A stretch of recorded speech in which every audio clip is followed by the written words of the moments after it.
Last Monday's series pitted the top two teams in the Premier League against one another, and when all was said and done, the Vaderz ceded first place to the Ones in what was surely the series of the year. They currently sit at 22-11 and can reclaim the top spot in PLW with a series win tonight. The Warbirds currently sit at 11-22, tied with the Lightning at the bottom of the league table. They will need to bring their absolute best tonight if they wish to claw their way out of the cellar. Good evening and welcome to Hideaway Field in fabulous Las Vegas, Nevada. You are watching Premier League WIFFLE, tonight's three-game series set to get underway just minutes from now. The Warbirds on your screen are the away team wearing black and red. The Vaderz are the home team. They'll wear purple tonight. Thanks for joining us this Tuesday evening. I'm Greg Kelly, joined in the booth tonight by my good friend and color analyst, Trench Pacone. Trench, the Warbirds have been unquestionably underperforming this season. Jim Dodos is the light at the front of this train. He's hitting 466, leads the league in OPS, but he quite simply cannot do it all. What do they need to see out of the rest of their batting lineup to really turn this around and get out of the cellar? Well, as you know, Greg, the Warbirds have trouble scoring runs, and what really needs to happen is some of the guys down below him, the Buck Burners, the Patricus, the rookie James Perez, they need to get on base. Right now, all of them batting right around 200, not so hot for what you would expect from a PLW team. They're going to really have to step up, give Jim Dodos a chance to get them across home plate. Yeah, Jim Dodos leading the league in all sorts of offensive categories, not in the top 5 in RBIs. And that is because so seldom are other Warbirds on base when Jim gets up to bat. This team clearly not struggling for lack of effort on part of their manager, Chris Warfield, known for making lots of moves. He recently picked up Brandon Mayo from the Night Owls, but once again, in his third week as a Warbird, 2 times he's been absent, including tonight. Yeah, I wonder if his performance last week was a little embarrassing and he didn't want to show up for this week. I don't know. He gave up a lot of runs. I'm sure he has a good excuse for not coming in. I'm hearing it was a family emergency that he could not be here tonight, so it does seem to be... Okay, that's different. But yeah, they're going to need somebody else to step up on the mound. That really depletes their lineup right there. They're going to have to really rely on Jim Dodos and Matt Patricus to go a lot of innings tonight. They're each going to have to get their 9. They're going to have to watch their walks, which is very difficult. Tonight we got a little bit of a wind going, so they're going to have to hit the pan a bunch and avoid the walks. As we look at that batting order for the visiting Warbirds, Buck Burner will lead off and play third base. Jim Dodos will play right field and bat second. Brandon Mayo is going to be a late scratch. He's also slated to pitch there, so we'll see. I assume Jim Dodos is going to slot into that pitching position. We'll see what the actual batting order is and who's going to bat third. James Perez in the cleanup spot. Matty Levine, featured in that graphic, will bat fifth, and Matt Patricus, the shortstop, rounds out the 6-man lineup. Tyler Wilinski, Dan Pickering, and Chris Warfield are available if needed. The Vaderz on the other side, Trench, continue to impress on both sides of the field. They're just 1 game back of the first place Ones. This team has taken PLW by storm in Season 4. Let's start with the Cy Young favorite, Billy Santiwan. Yeah, Billy Santiwan, I believe he's, 10-0 this year. Unbeaten. He's got that knuckleball that everybody's trying to emulate right now. He did get roughed up a little bit by the Ones last week. I expect him to be in full form coming in, facing a depleted Warbirds team. Expect him to go a full 9 and get a Game 1 victory. The story offensively for the Vaderz early on in the season was Ethan Ibarra, but as of late, Gio Battistoni has really caught fire. I think he's hitting .464 since mid-March.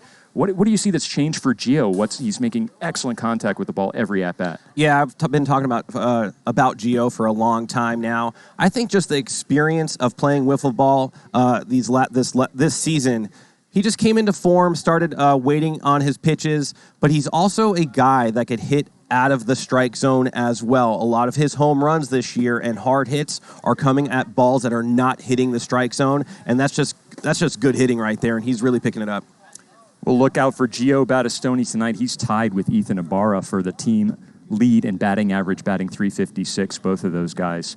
Ibarra still tied for the league lead in home runs, 16 home runs. These guys are really putting on a show here in PLW. We're just about set to get underway. Don't forget to get your WIFFLE points in if you haven't done so yet. It looks like the Warbirds do have a 2.5 run. They're getting 2.5 runs. The Vaderz are giving 2.5 runs there. So if you're betting on the Vaderz there, you're betting that they'll win by 3. Bet as few or as many WIFFLE points as you want. And for you new viewers, if you're clicking on that PLW symbol and you're only getting 20 wiffle ball points, Trench, how can they get more wiffle ball points just for watching? Oh, you could subscribe for sure. And if you have an Amazon Prime account, you could get an Amazon Twitch account for free, as you get one every single month. So, and you could avoid the commercials as well, which are always annoying and very loud, as it looks like we're about to get underway. I wanted to talk about Ethan Ibarra real quick. He reminds me a little bit about Nate Stepna. Remember, he came out hot the first time he came into the league, hit a bunch of home runs, and he settled down. That's kind of what Ethan Ibarra is doing a little bit this year as well. Yep, settling into that shortstop position as well. We've seen him have a little bit of trouble adjusting to fielding the wiffle ball. He's obviously a very good baseball shortstop. We'll see the adjustments he makes defensively. Here we go, Buck Burner leading off for the Warbirds. Santiwan on the hill for the Vaderz. First pitch is swung on. It's a fair ball. Alonzo Valencia picks it up, throws it into the backstop under 5 seconds for the first out. Very unorthodox way of throwing it, but Alonzo always making that throw to the backstop. Love seeing that. Yeah, looks like he's throwing a football. Kind of over the shoulder, almost a spiral there. Jim Dodos will bat second. He swings at the first pitch, fouls it down into the turf, drops down 0-2. Is the speed working? Dodos is asking. Yeah, it's up there. Knuckleball inside, 60 miles per hour. Jim looking up at that monitor, just a little hard to see with the dark format while the sun's still out. Lays off that knuckleball outside. 2-2. Hit hard through the right side past the outstretched hands of Gio Battistoni. And the Warbirds have a base runner. Yeah, what I've noticed about Jim Dodos, I feel like he's in really good shape right now. I don't know if he's lost a few pounds. He looks faster. He looks a little bit leaner. I wonder if he's taken notice from Adam Tanek out there. 56 miles per hour, a ball. Good eye from Matt Petricus. And this is one of the guys that has to step up for Jim Dodos as Billy Santiwan throws one, hits the bar. Tank's bottom bar, 2-2. Swing and a miss from Petricus. He did slot into that 3-hole in place of Brandon Mayo. Yeah, that pitch, it doesn't look nasty on stream, but up here in the booth, it is looking like the moon coming at you and doing all sorts of movement. Wow. Just as you say that, another knuckleball from Santiwan. Broke left, broke right, broke back left. Finally fell off the table. Perez fights that one off. 1-2. Yeah, the rookie James Perez has a great swing, all the mechanics. He just needs to put it together. Fouls another one back. A lot of money coming in at Vaderz, even giving the 2.5 runs, Trench. Yeah, I mean, got to imagine you have Billy Santiwan kind of looking for that Cy Young and the Vaderz big bats and a depleted Warbirds team. But that's going to be a shot to the right side. It's going to move Jim Dodos over to third base. And as we were talking, these are the guys that need to step up. James Perez puts that into right field, and because it did cross over the right side, Dodos will go all the way to third. I'm going to bring up Maddie Levine with runners on the corners, only one out. I want to thank Banana B Cakes for subscribing for a couple months. We see you. Welcome to PLW Nation. Levine's going to put one into left field, but Tanner Roundy got a good jump on it, cradles it in for out number 3. The Warbirds strand 2, but look pretty good starting off here in the top of the first, Trench. Yeah, what I like to see out of the Warbirds right there is exactly that, making contact. Billy known, you could swing and miss a lot on Billy, so the Warbirds coming out and just seeing the ball well is very promising for that team. As expected, Jim Dodos is going to toe the slab for the Warbirds in the absence of Brandon Mayo. He's warming up on the mound. Let's go ahead and take a look at that Vaderz lineup. Leading off, it's going to be Ethan Ibarra playing shortstop. As we talked about earlier, he is tied with Gio Battistoni for the top batting average on this team, 356. Battistoni will bat second.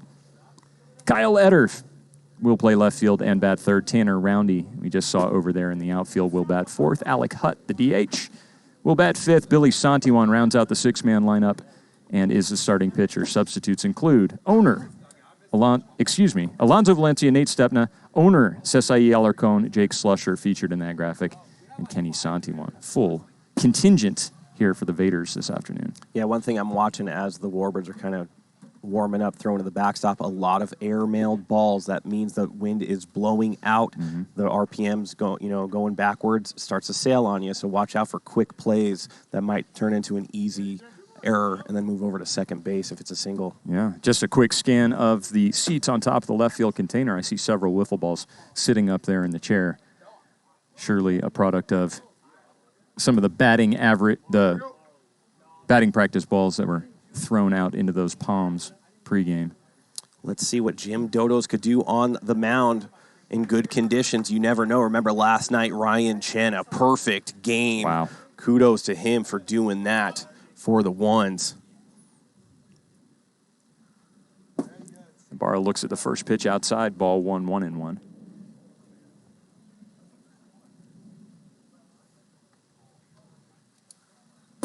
Next one's in there, 53. 1-2 to Ibarra.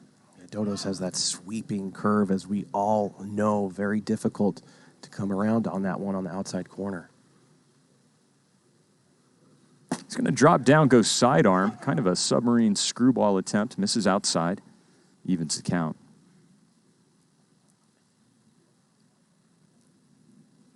Sweeping curveball, hit right side, right at James Perez. He's got plenty of time. He picks it up, and he hits the monitor in the booth. Oh, man, you got to make that out. And I was just talking about it. The ball, when the wind's blowing out, the ball's going to sail on you. You got to keep it a little bit lower. An extra base runner for the Vaderz. Not a good sign early, as the wiffle ball gods will wake up instantly. That's a throwing error on the second baseman, James Perez. Put Ibarra on second. Gio Battistoni's up with a runner in scoring position and nobody out. Curveball's in there, 54 miles per hour. Dodo's one of those people, could get in his head. He has to stay, very focused, very positive. Don't want to see him get out of sorts here because of that error. Swing and a miss from Battistoni. He'll strike out for the first out. Yeah, good pitch selection by Dodos right there. Had Gio swinging at nothing as he walked back to the booth. Going to bring up Kyle Etter, hitting .312 coming into this series. Dodos goes sidearm, screwball misses away. You got to remember Kyle Etter. He's also a rookie in the same category as Tavano and Cody Runnels. Like to see him do well here as a rookie. Sweeping curveball tinks the top bar, 54 miles per hour. Man, he's really got that pitch locked in right now.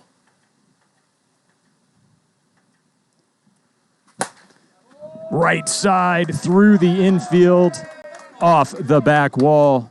That'll score. Ibarra from second. Etter will go over to second. I'm wondering if Buck didn't slide there because he's missing.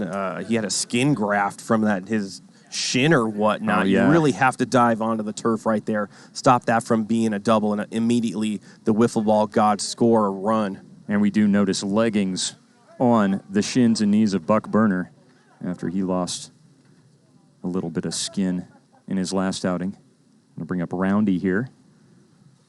He's going to go dead center field over the pink box sign. A 2-run shot for Roundy, and the Vaderz are up 3-0. Yeah, real early for the Vaderz, and the wiffle ball gods are relentless. They will not let you down if you're on the offense, and the Vaderz up immediately 3-0. That's kind of in Tanner's wheelhouse right there, about from Tarantino's over to Little Batty Bakery. That's his zone. Alec Hutt steps in with the bases cleared after Roundy's 2-run shot. He'll look at a strike from Dodos. 1-2. You can see 330,000 wiffle ball points on the Vaderz. And I'm surprised the Warbirds got any action there. First one. Fouled that one back into the pan. Hutt will stay alive. If he were to do that again, he'd be out. Fouling it back into the strike zone. Instead, he'll shoot it right at the shortstop, Matt Petricus, fired into the backstop for the second out. I'll bring up the six-hitter, Billy Santiwan. Billy hitting .261 coming into this series. Yeah, kind of slowed down a little bit. He was a singles machine for a few weeks there, and he's just calmed the bat down. Of course, on the opposite side, red hot still on the mound. Yeah, Billy, prone to going opposite way, but the Warbirds electing to play a traditional infield with a third baseman, shortstop, and second baseman. You'll sometimes even see teams deploying 4 infielders for Santiwan. You could see Jim Dodos, even after the pitch, coming off to his left, our right, just in case Billy hits it to the right side. He feels like he's an extra fielder over there. Dodos really committing to this sidearm screwball pitch. Definitely something new in his arsenal we've not seen yet. Looks like he's definitely trying to dial it in. He'll go overhand just past his hand as Santiwan. It's a comebacker into the outfield. And he's over to first. Yeah, and you have to remember that when you're missing an elite pitcher like Brandon Mayo, somebody like Dodos, he cannot afford to get to 3-2 or walk out because all you really have is Petricus, and somebody's got to run and get that press. Tough angle right there.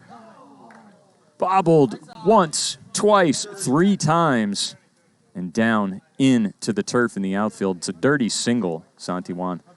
We'll just go to second. And all you have to see is the War Chicken's face right now. It says it all.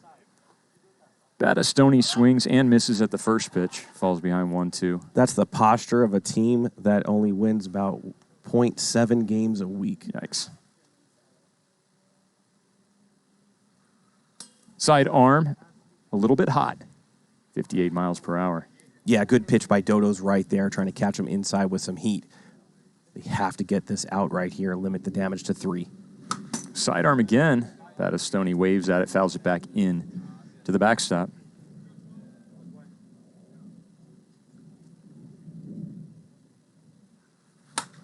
Fouls another one off. Stays alive. K-Cribs18 says he lost all of his money again last night. Dumped 24K wiffle ball points. Don't worry. Just watch and you'll get them all back. Sounds like he went Vipers game 2. When the fun stops, call 1-800-WIFFLEHOLICS. Yeah. Battistoni turns on that curveball, fouls it into the home dugout. Yeah, tough out to get right here with Battistoni really seeing the ball very well. Let's see what Dodos drums up here on a 2-2 count. Goes for the screwball outside. Didn't quite come back like he wanted it to. Full count. Yeah, this is where it gets difficult for Dodos. You do not want to get a first inning walk. Then it puts a lot of pressure. And he smashes that down the first baseline inside the foul pylon, clean to the back wall. A 2 RBI double for Gio Battistoni. Vaderz 5-0. Yeah, Gio, absolute menace right there. Did not want to go down.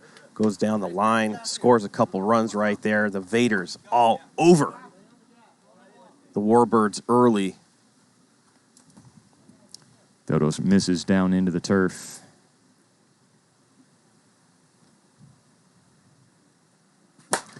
Kyle Eder hits this one way back. A 2-run shot for Eder, 7-0. Yeah, and that's going to do it for Dodos right there. And that's just a frustrated person on the Warbird side, as it looks like. We have the arrival of Brandon Mayo in the Warbirds dugout. He just walked in. Looked like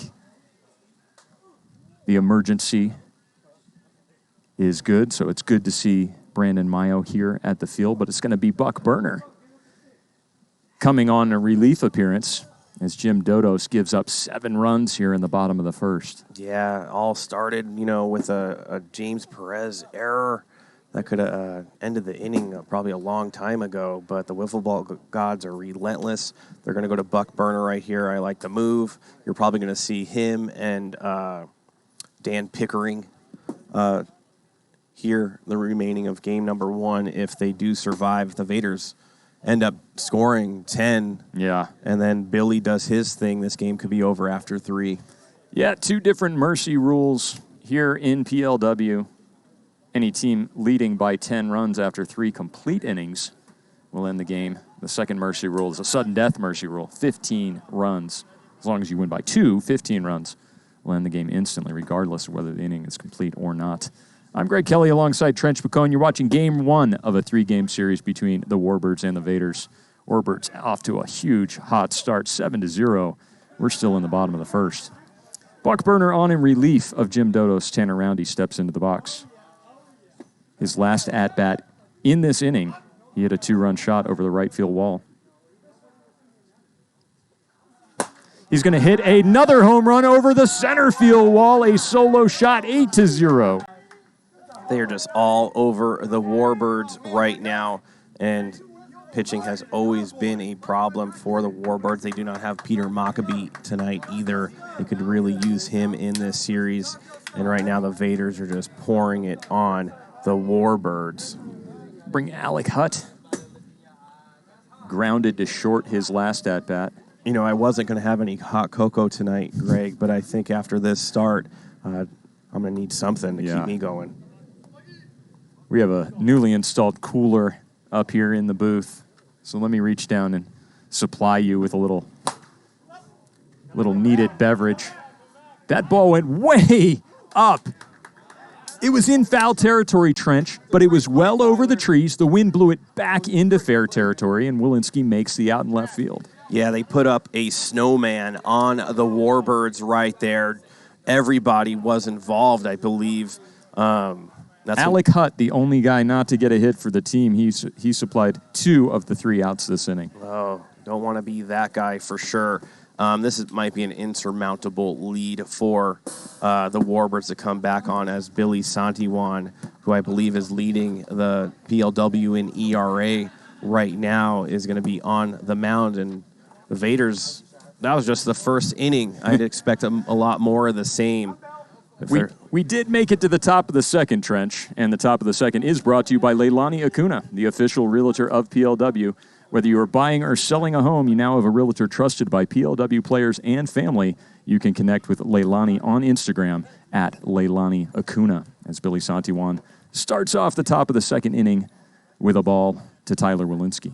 Yeah, you're going to have to do your best to start something. Walensky floats one into right field. Nate Stepna was underneath a hanging ball, walking gingerly towards it, and it just goes off his fingertips and drops down into the back fence. Yeah, it looked like he was trying to catch a Frisbee on the beach or something, just waiting for that bad boy. But you got to make a play on that ball. You never know in wiffle ball. Runs can come in a hurry. And you can see Chad Sparkle Phillips. Oh, he's just saying one. He's reversed it. It looks like it did go off his fingertips, spun off his fingertips back into the field of play, did not hit the back wall. It's a good reversal by the umpiring team, getting it right there. Walensky on first, nobody out. Buck Burner fouls off the first pitch, falls behind 0-2. Gonna foul another one back. Yeah, they need to be patient here. Chip away, 1 pitch at a time.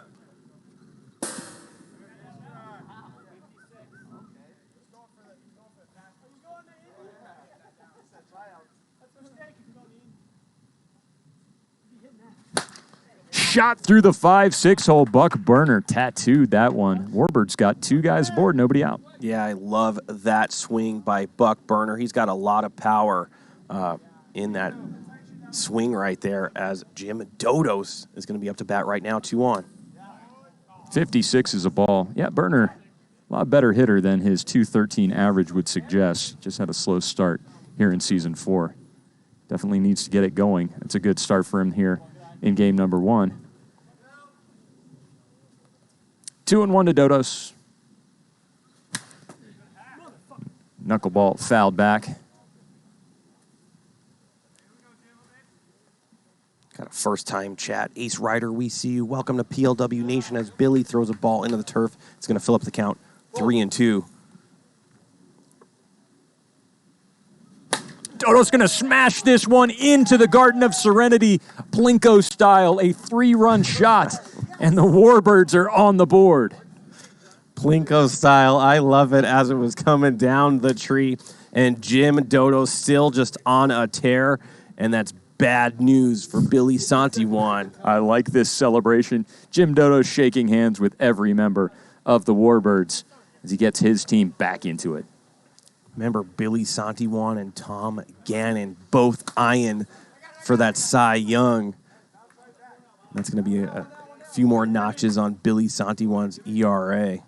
As Petricus pops out to Ibarra for the first out. Here's James Perez.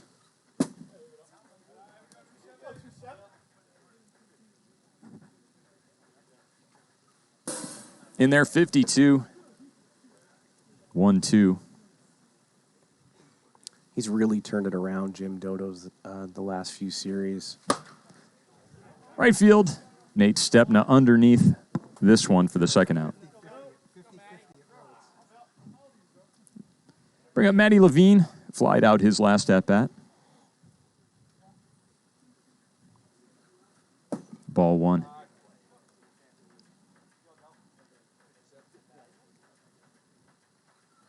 Ball 2 outside.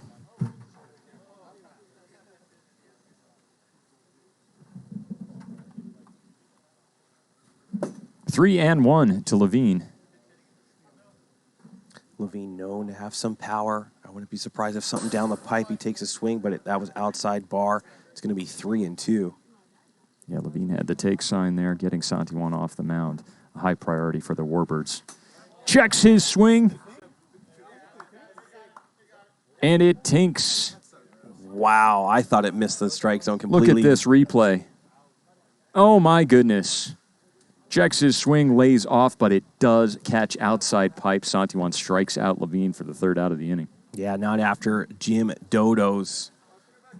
Man, he's everything right now offensively for the Warbirds and kind of has to shoulder the weight on the mound when he has to. But, you know, with Mayo not being able to start that game, he got roughed up, gave up 8, as we're going to see Dan Pickering on the mound right here. And if they could get out of this inning without any damage and go back in and score 2 or 3 and make this a game, I wouldn't be surprised if you see somebody like Mayo coming back in and try to neutralize the Vaderz offense. Yeah, Mayo listed underneath the line to start game number 1, so he is available both to hit and to pitch in this game. We'll see if the Warbirds can claw and scratch their way back into contention. We might see an appearance from him. Yeah, we haven't seen Pickering on the mound all that much this year. He is a strike thrower, and that could be that could spell some trouble for the Warbirds unless he gets a lot of movement on those balls and gets these guys swinging and missing. Dan Pickering, a veteran of the Wednesday Night League, one of the early leagues that helped found PLW. He had a little bit of a struggle adjusting to the 55-mile-an-hour speed limit here in PLW in his early goings, but he's done so well here in Season 4, and he's put in a good amount of work for the Warbirds as a middle reliever. Looks like the WIFFLE points that came in heavy on the Vaderz was the wise bet, almost getting 3.5 to 1, even with the Warbirds giving 2.5 runs. But they do put up 3 there in the bottom of the first. Yeah, the top of the second. Yeah, I mean, 8 runs by the Vaderz in the bottom of the first. They're going to close in on 15 in this game, I believe. So watch out for a mercy rule by the Vaderz. Let's see what 99 Dan Pickering can do. He'll face off against Billy Santiwan. Santiwan's going to turn on an inside pitch and foul it back. Yeah, that ball was way inside, but decides to turn on it. Smash right at the shortstop, Petricus. He'll deliver it in the backstop for the first out. Here's Ethan Ibarra up, and he's been on base twice since he's been up. Ethan Ibarra got it all started in the top of the first. An error from James Perez, then a base hit. Ball outside.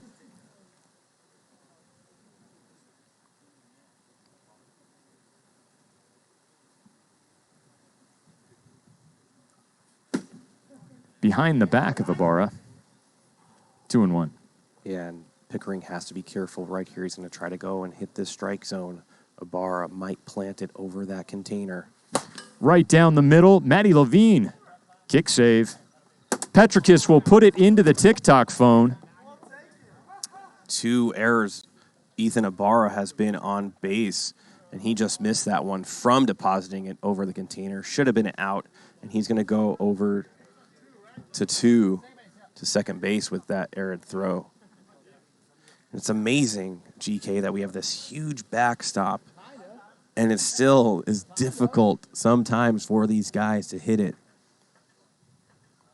Yeah, the bottom pipe 53. Good pitch by Pickering. Yeah, the preferred method of delivering the ball into the backstop is sidearm, and if you don't get those holes lined up, it can certainly rise up, like you alluded to earlier, with that wind blowing out to left field. It's blowing right at the throws. You don't line it up perfectly, it can sail.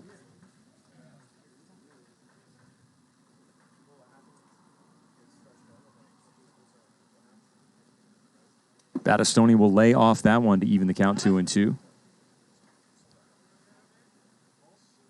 Battistoni ripped a double down the first baseline his last at-bat.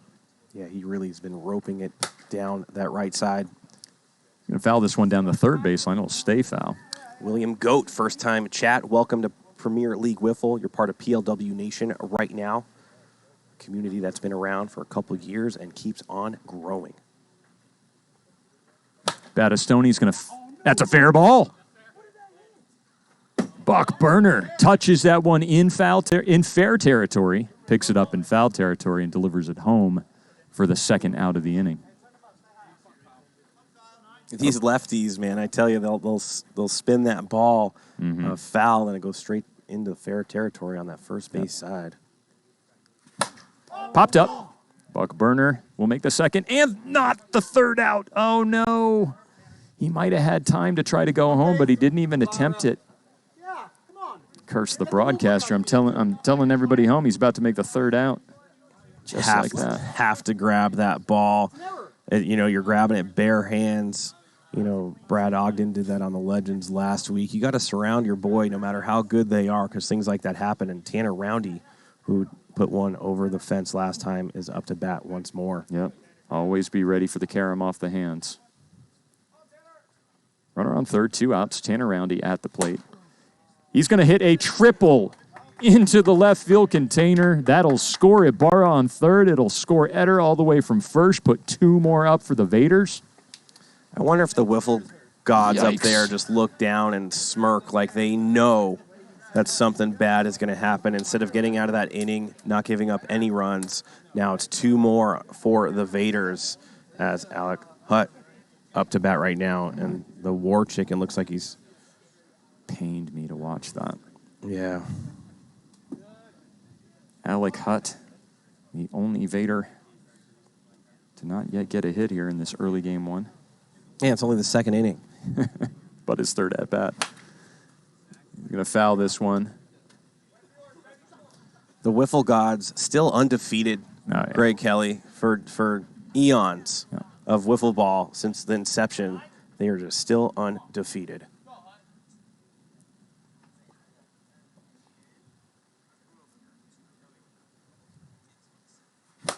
Hutt's going to pop this one up into right field. Jim Dodos after it. He will bring it in for the third out of the inning, but not before that 2-run triple from Tanner Roundy following that error from Buck Burner over at second base. Ouch.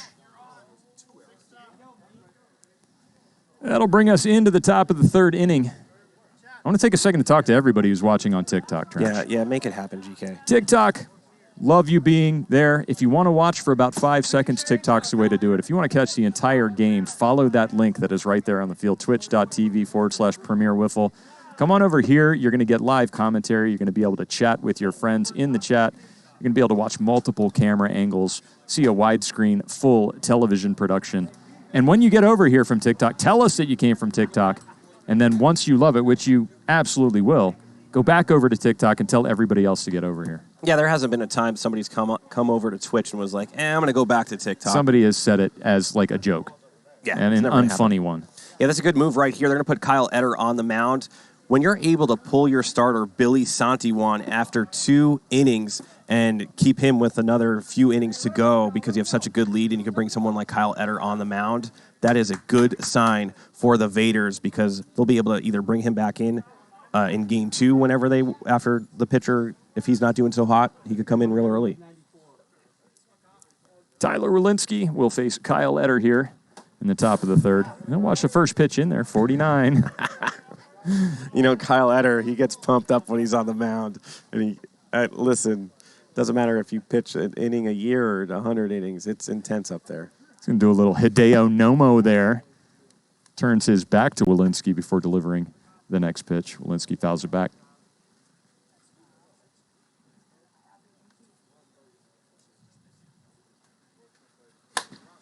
Walensky's going to turn on an inside pitch, but it's foul.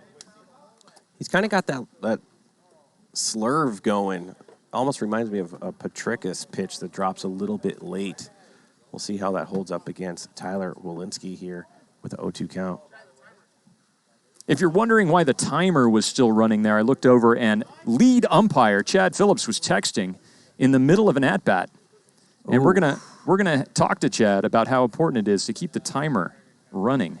You know, a man all about stats, all about congruency with the timer. There he is, right there. That's Chad Sparkle Phillips. And he himself, the leader among these guys. Yep. That's a foul. I'd put him in the penalty box for what is that, cross-checking 5 minutes? Or? It's certainly going on his record.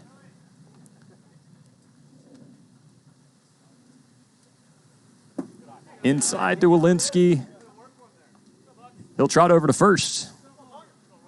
First batter, first walk for Kyle Etter. Here's Buck Burner as he roped it in between the 5-6 hole, his last at-bat, as we have 435 viewers tuning in. Oh, yeah. Hang on. Stop the game. Time. Hey, guys.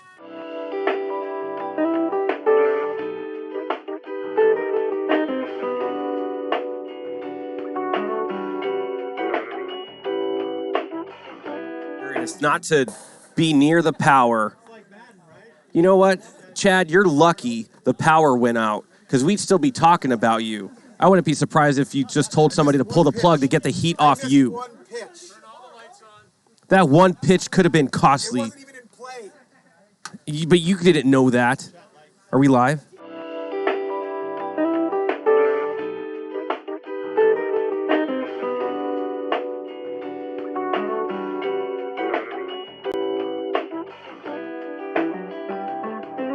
Make a perfect broadcast. We got Chad texting who knows. I can't. I'm getting a little heated here. The hot cocoa's flowing now, GK. Take this very serious for our fans at home. We have 435 people wondering what's going on. What happened, GK? You don't want to know. Oh. Listen, when GK's blood pressure gets a little bit above 120 over 85 or whatever the goodness is, it's going to be a long, long night. There was a cat that crawled up underneath the transmission of our live truck. Yeah. Apparently was sleeping in there. Oh, hang on. The radar. Oh, the GoPro. Hang on. We're not ready yet because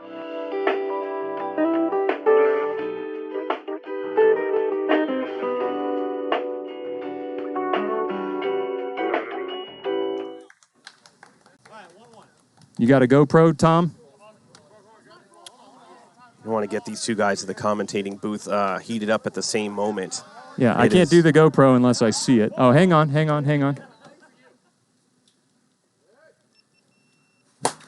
Buck Burner. He launches one in the left center.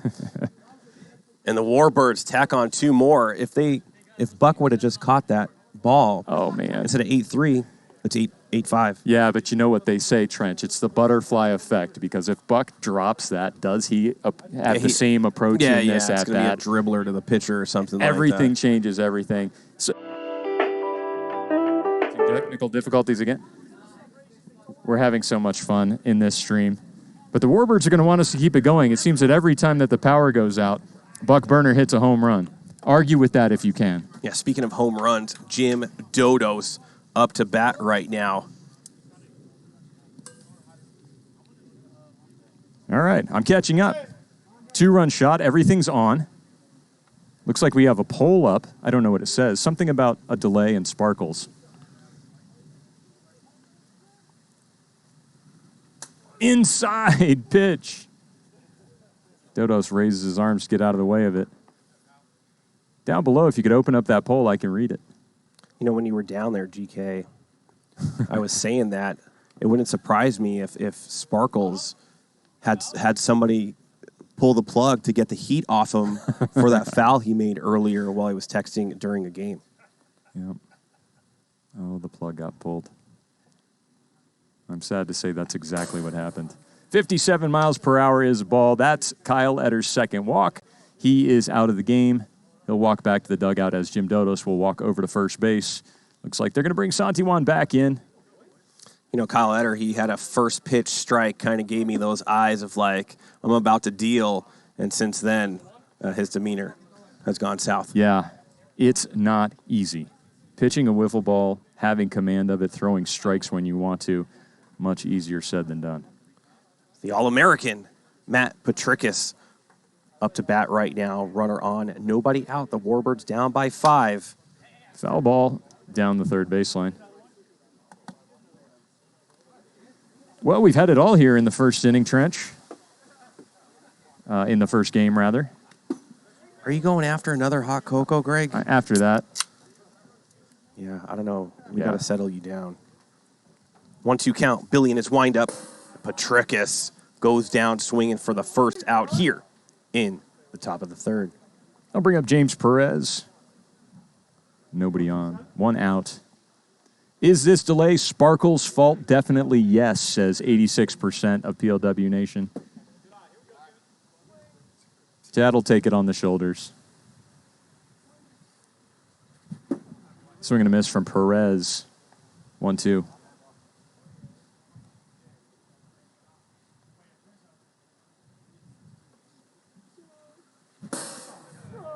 He'll strike out. That is so difficult to hit. As it looks like I've said before, it's just coming in straight, but it is not. A lot of dancing on those wiffle balls, as you can see. 3 deadpan pitches, and the batters cannot make contact. Yeah, the center field cam and even the GoPro cam doesn't really do the knuckleball of Billy Santiwan justice. It is very difficult to square up as he gets Matty Levine to strike out for the third out of the inning. Yeah, we're going to go into the bottom of the third. The Vaderz up 10-5, high-scoring game. Right here, we're going to see Dan Pickering once again. See if the Vaderz could ice this one. Yeah, Vaderz have gotten through their entire lineup in the last 2 innings. Almost got through it 2 times in the bottom of the first. They're currently leading 10-5. This is only game 1 of a 3-game series. If you're just joining us, 2 more games right after this one. We play every single night, Monday through Friday, right here on Twitch. If you're watching on TikTok, just follow the link painted on the field over here to Twitch. Become part of the growing community here at PLW. Yeah, I feel like every night the last few weeks we're just getting more and more people coming on over. Well, I look at the metrics every week, Trench, and what I'm seeing is that we're getting more and more dedicated followers, more and more people that are watching for a longer period of time. And a longer duration. And our diehard faithfuls who are with us every single night. Yeah, and I always look at our bit rate or byte rate. Yeah, that's the bit rate. You want to make sure that bit rate doesn't get too low. If that bit rate gets low, we're going to look choppy. Everybody at home is going to start asking each other, is your screen all pixelized? Oh, gotcha. Yeah. We got the good throughput here at Hideaway. Billy Santiwan will swing and miss at an inside pitch. 1-2. Current poll asking what everybody thinks Sparkle shot at the golf course today. Comebacker to Pickering. He's going to take his time, line up the holes, deliver it square into the center panel for the first out of the inning. Chad is actually right next to me. He can tell me how close or far away everyone is. Chad, how are they doing? You're not doing very good. No? No. Did you shoot over 108? No. Well, obviously one of those scores is right because Kyle's running them. And I played with him. Off the hands of Ibarra, Petrikis will take his time. Well, I mean, listen, was this Rhodes Ranch? Was it Southern Highlands Golf Course? I need a description of the golf course. Was it Desert Willow? Because he might have played a par 60. I don't know.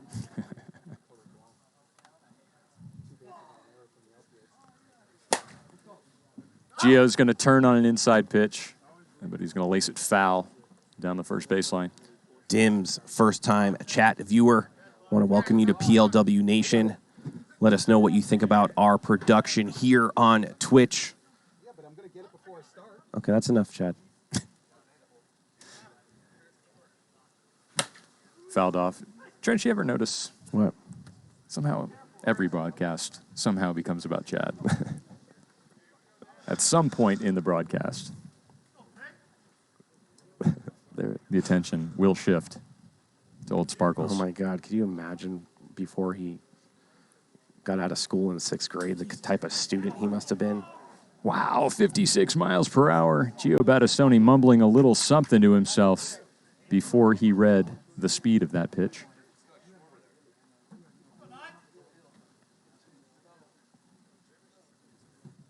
One, two to the lefty. They'll spoil that one. Stays 1-2.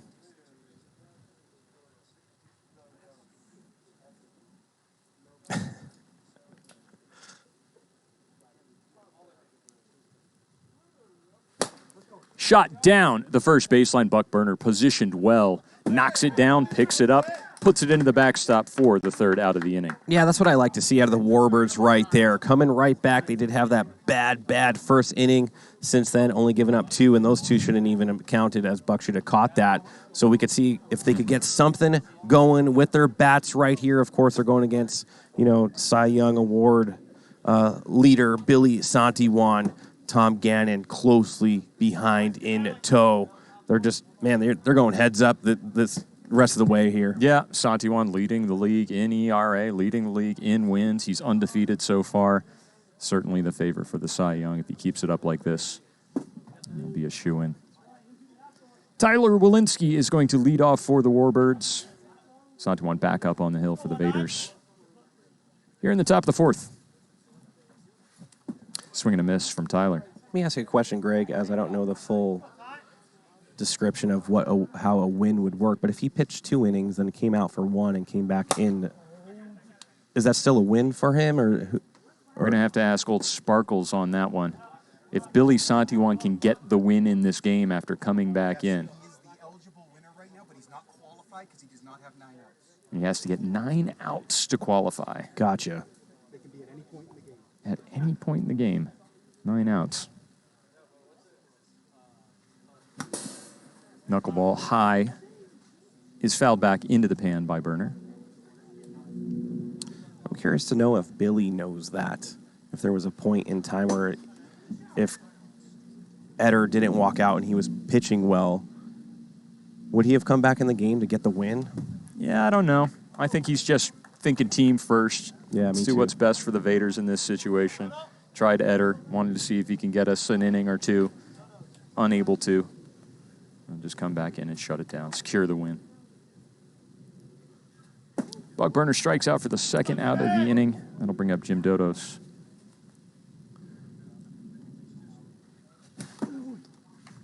Swung on and fouled back. The answer to the poll coming shortly. Swing and a miss from Dodos. He'll strike out for the 3rd and final out of the 4th. Move to the bottom of the 4th, and I am told that the answer is 100. 50-50. That Chad shot exactly 100. He went 50 on the front, 50 on the back. That's pretty good on the backside of any golf course, honestly. I haven't played golf in many, many years. I play maybe once every 5 or 6 years. I feel like I could shoot 100.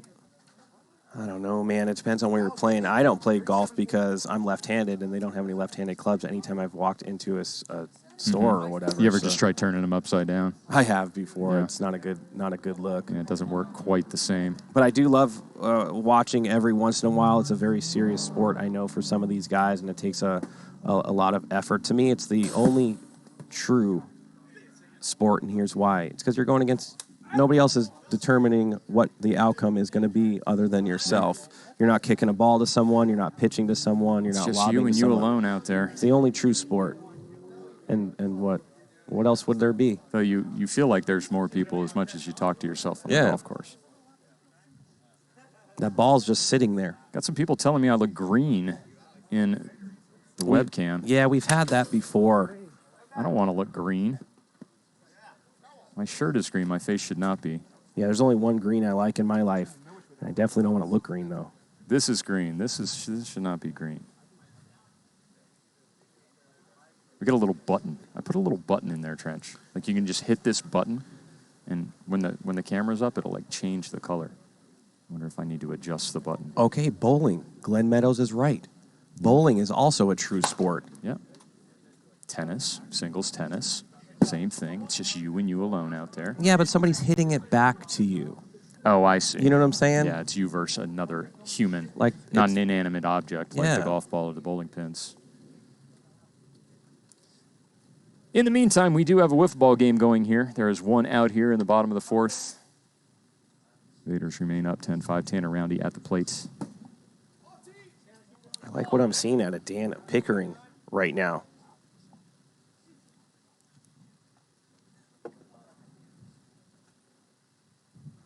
Screwball. Didn't know Dan had that pitch. I haven't seen a whole lot of him, but he gets that. It's almost like a two-seamer cut back in. Gets ahead of Roundy 1-2. It's got a little floater there. 53 top bar gets Roundy out in front of it for the second out. Good pitching sequence by Dan Piccolo Pickering. Alec Hutt steps into the batter's box right now.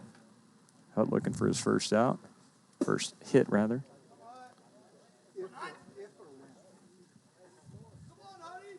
Right, when you're playing with the Vaderz that have gone through the lineup 3 times and each player's hit, and Hutt hasn't, you think he's having a bad game. Hutt, an accomplished baseball player. Still a rookie here in PLW, still adjusting to wiffle ball.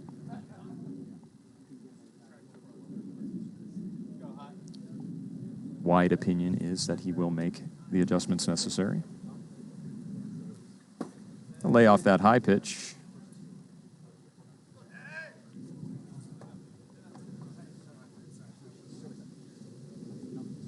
This should be a cookie. It is not. It's ball 4 down into the turf, well outside. Hutt on base for the first time here in game number 1. Yeah, a walk is bigger than a single, obviously, if runners aren't on the bases. As that puts 1 on the pitcher, you only get 2 here in the PLW before you're yanked and have to go to your bullpen as Billy Santiwan is going to be hitting right now. Runner on first, 2 outs here, bottom of the 4th. First pitch. Swung on by Santiwan. He goes underneath it. Ball's behind 0-2.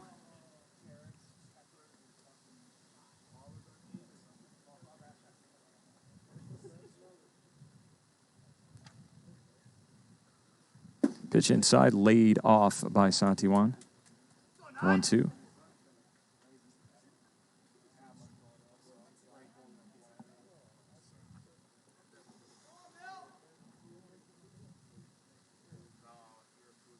Over the top, outside, evens count 2-2.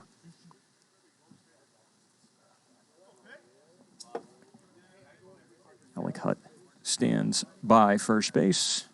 As the 2-2 pitch is right down the middle, 53 miles per hour, gets Santiwan looking for the third and final out of the inning. I love that by Dan Pickering, holding his own on the mound. Really good stuff right there, and that's kind of what the War Chicken needs out of Pickering in case they're in a jam and need him to come in. He's really shutting down the Vaderz as Billy goes back to the mound, and I expect him to get through this game, get the win, and then cruise on to game number 2. But you never know. The Warbirds with, big bat of Buck Burner, Jim Dodo's, a lot of, Brad always says a dink and a dong and whatever, and all of a sudden it's 10-9, 10-10. Yep, bloop and a blast, dink and a dong, whatever it takes to get them around the bases. The Warbirds currently chasing 5 as we're going to see the insertion of Brandon Mayo into the lineup here. He's going to bat in place of Matt Petrikis here in the 3-hole. Yeah, I actually like this switch out right now as Brandon Mayo, a very accomplished hitter here in the PLW. But he's facing Billy Santiwan that throws that knuckleball and immediately a swing and a miss. Yeah, Mayo, after coming over from the Night Owls in the trade, immediately became the second best hitter on the Warbirds, batting .284 coming into this series. Good eye by Mayo, 2-2. He's going to shoot this one right side, Battistoni in front of it. Picks it up, throws a riser, but keeps it low enough that it hits the backstop. Yeah, got to be careful with that throw from that distance. Ground out by Mayo, the first out of the inning, brings up James Perez. Foul down into the turf. 0-2.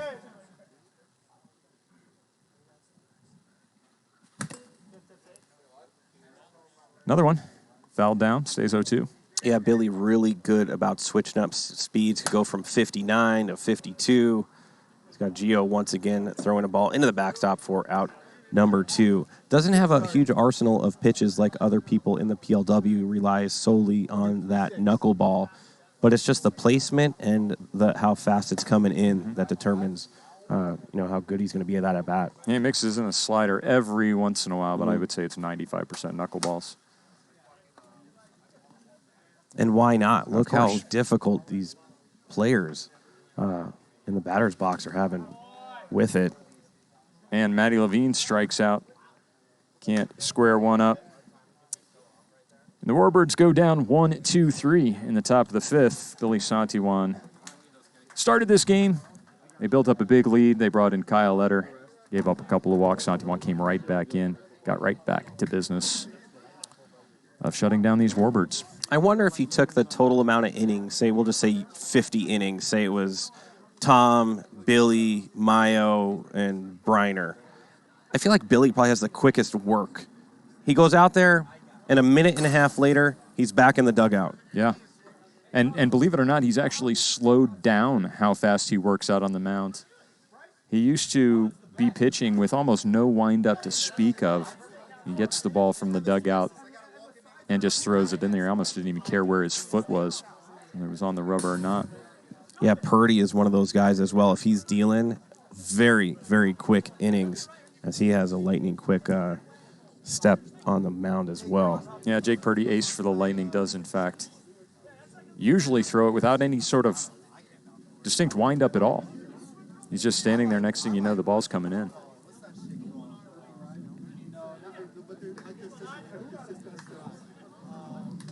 Bottom of the 5th. Ibarra will lead off. Dan Pickering, his 3rd inning for the Warbirds. First pitch is a ball. Pretty sure Chad Phillips is going to end up, he's stopped talking to the dugout at some point. He's going to pay attention to the clock. Pretty sure he's going to do that. It's all about him, GK. Maybe we should just put a microphone over there since everybody can hear him anyway. Yeah, mic him up. Yep.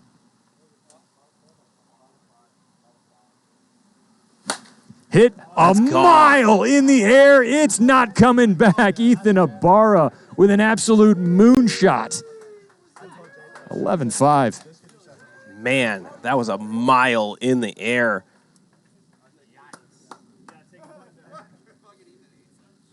I think it busted one of his buttons open on his jersey. I think for every home run he hits, he takes off a button.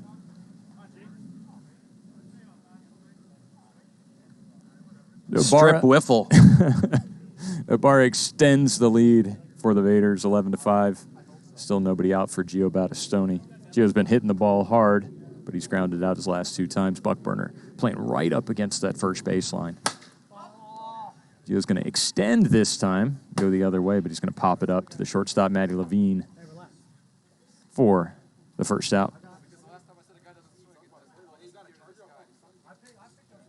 That'll bring up Kyle Etter. One away, nobody on.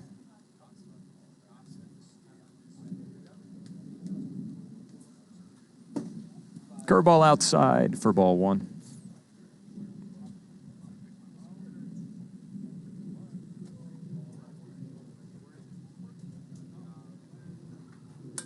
Top pipe, 54 miles per hour. You know, if you look at most of the other PLW teams, it seems that the rest of them have like a big three. Yeah. Right? And right now, the Warbirds don't have a big three. They just have offensively dodos. You know, Yeah. we know who the Snappers have. We know who the Vipers have. The Legends have a big crew. The Ones, of course. All the rest, the Bombers, the rest of the PLW teams, there's like a big three. That's gone. Smashed. But Kyle Etter solo shot 12-5. But the Warbirds just do not have that, and that's going to be a problem the remaining of this season, going into seasons forward. Yeah, Buck Burner obviously underperforming. Is it too late for him to get going again? Most would say probably so. Matt Petricus has slid off. The acquisition of Mayo, they have high hopes for him. Ricky James Perez right around that Mendoza line. You know, you're going to need better performance out of all of them. Matty Levine. Oh, no. Matty Levine does a good job keeping that ball in the infield, but it goes through that hole in the fence on the third base side. It's hard to really put an error on Levine there. I know. Hole in the fence, hole in the heart. And you hear Chad, he said it was right to him, though, but it was a missile. It's a missile, and there's a hole in the fence for no reason that anybody really knows, other than to give the occasional two-base error to an unlucky third baseman. Yeah, and it's good to see that Chad finally stopped texting to realize that there was a play to third right there. So I want to give him props for being one of the lead umpires here. And I can make him another certificate. He's got one over on the fridge for obtaining a weed whacker earlier on in Season 3. And we like to recognize greatness when it happens. Yes. Chad bought the weed whacker, and we gave him a certificate for that. Alicott fouls one off.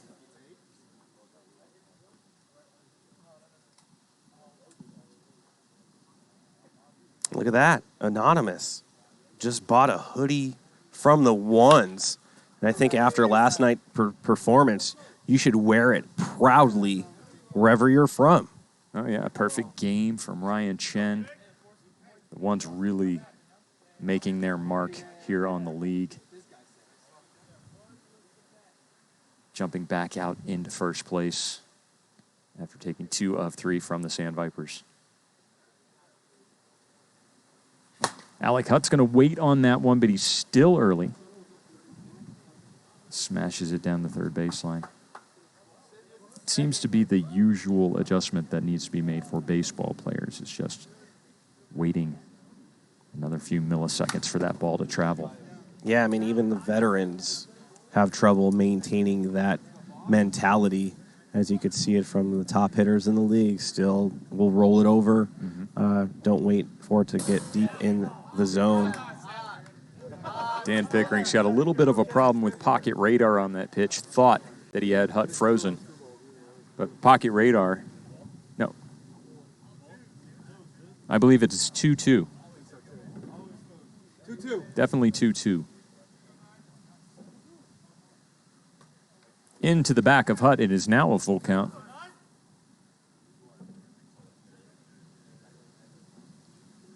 Copy that, Dungeon. The new polls are not showing on the stream for some reason. Hutt to the right side. That'll be his first hit, and it's going to be a triple scoring Tanner Roundy from second as he gets on the board with his first hit. And we are only a smack away from ending this game. His first hit of game one is triple. You can't stay in third. So that'll score Roundy. Now Wilson. 13-5. Pinch hitter. Still just one out. Is it a pinch hitter or an addition of Kenny Santiwan? And this Kenny might end the game. Santiwan is going to put one up. Tyler Walensky will catch it. Hutt could have went right there, as I don't think Tyler realized it was only one out.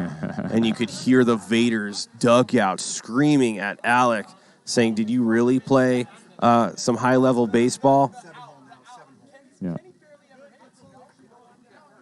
As my boy, Alonso Valencia, my favorite name in Premier League Wiffle, it just rolls off the tongue. Very fluid. Yeah, he's going to be the 7th batter. They're adding him to the lineup here. He can definitely put one out. If Pickering throws him a high pitch, Valencia is going to put it over this container. This game's going to be over, Trench.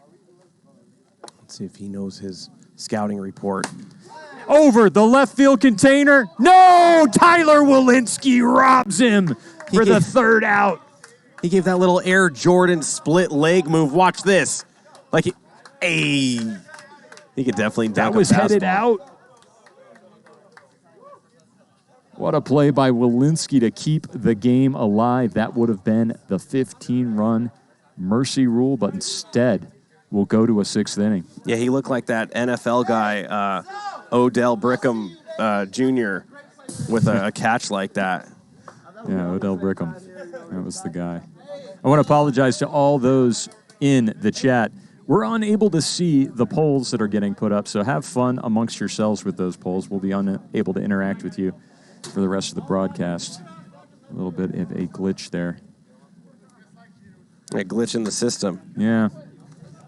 I wonder what happens if you guys, like, hit the down arrow, or maybe if you hit the 3 dots and close that one. No? What if you hit the down arrow? Oh, yeah, it's just frozen, huh? Oh, well. No big deal. It was probably Sparkles. He probably slipped in some kind of bug or something, so we can't get rid of his poll. It's 100% his fault. But you know what I'm going to do, Trench? Go. Because I want to interact with our chat. I'm going to pull up the stream right here on my laptop. God, you're good. So that we have it. Here's Tyler Walensky right now after a beautiful, beautiful catch. Ethan Ibarra with a ridiculous pitch. I don't even know if he meant to do that.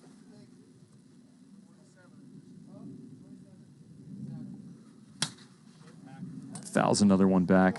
Here, look at Trench. I've got it. So if there's any more polls, I can pull them up right here. Yeah, I would have never been able to do that. Got you covered. No, that was a pop fly.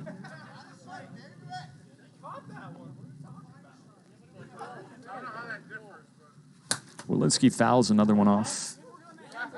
Yeah, the catcher would have caught it.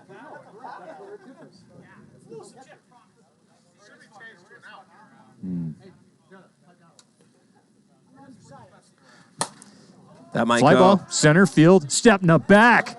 Unable to get to that one. Well over the wall in left center. Tyler Walensky, a solo shot.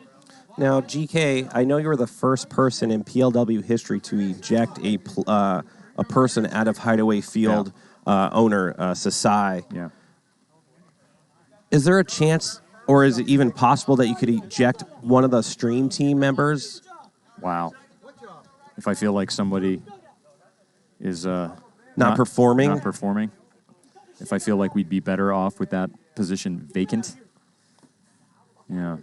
That would be the most epic toss out, I think, here at Hideaway Field. And I got to be honest, I'm kind of rooting for it.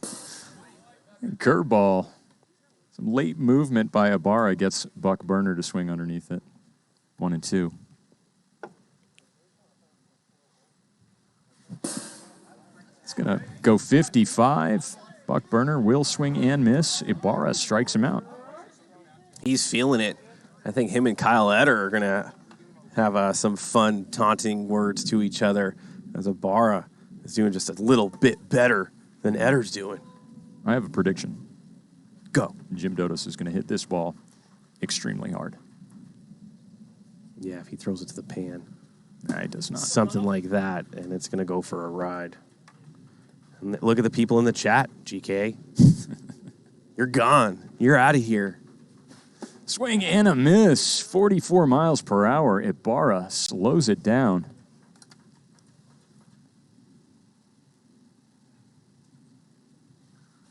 screwball from Ibarra. Dodo spoils it. Stays 2-2.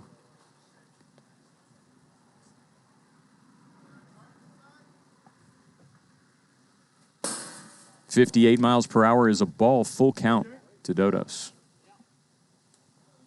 I'm going back to my prediction. Yeah, cookie here. Gone! Right field, over the palms, a solo shot by Jim Dodos. Did you see Ibarra's face after he connected on that one? Man, Dodos. He's got to have the most solo home runs in the league.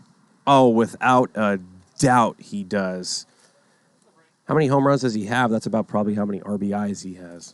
As Brandon Mayo jumps in the box. That's going to be a single dropping down, if not a double. Mayo's going to drop one into the gap in left center. Nate Stepna gave chase, unable to cut it off.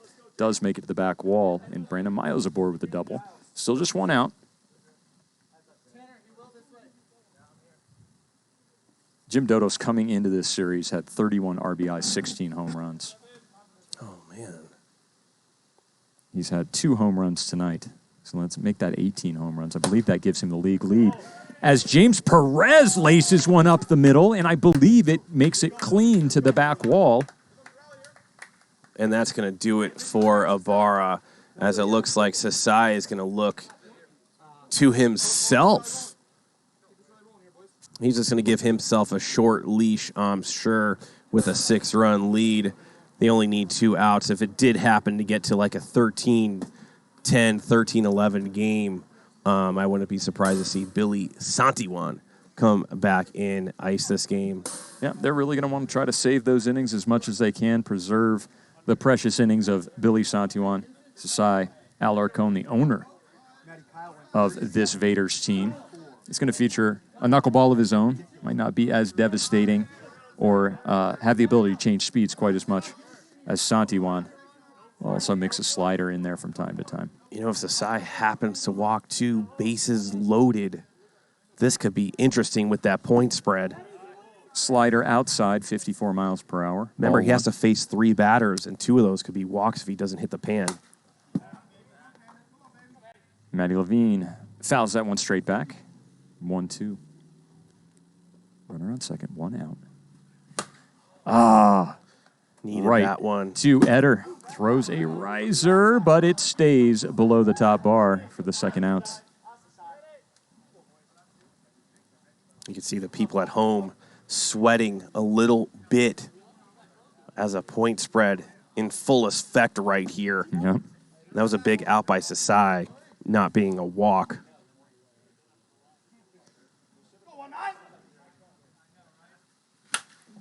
Fouled off. That was low, almost in the turf, takes a cut at it. Warbirds down to their last strike.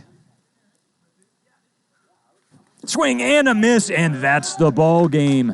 Sasai gets the final out. The Vaderz win 13-8. Trench, your thoughts?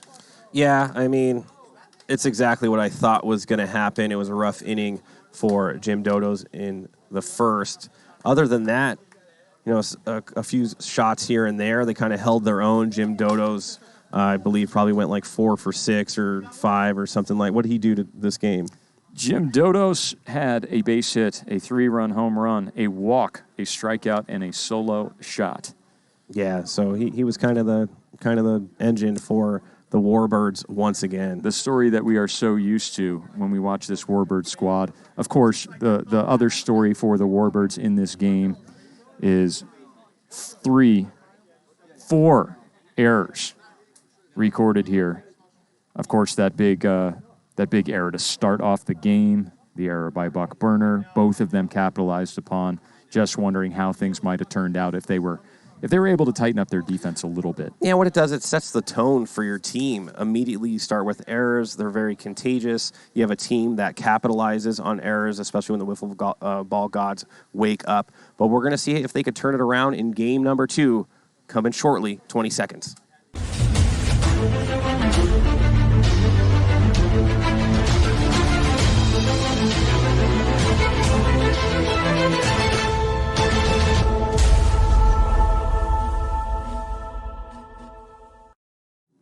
Thank you for joining us live from Hideaway Field in Las Vegas, Nevada. You are watching Premier League Wiffle. We are just getting ready to start game number 2 of a 3-game series between the Warbirds and the Vaderz. The Vaderz took game number 1, 13-8. The story was some untimely errors by the Warbirds, and of course, the Vaderz capitalizing upon them. Yeah, there was one that I for sure remember was a buck drop that led into a 2-run homer for the Vaderz.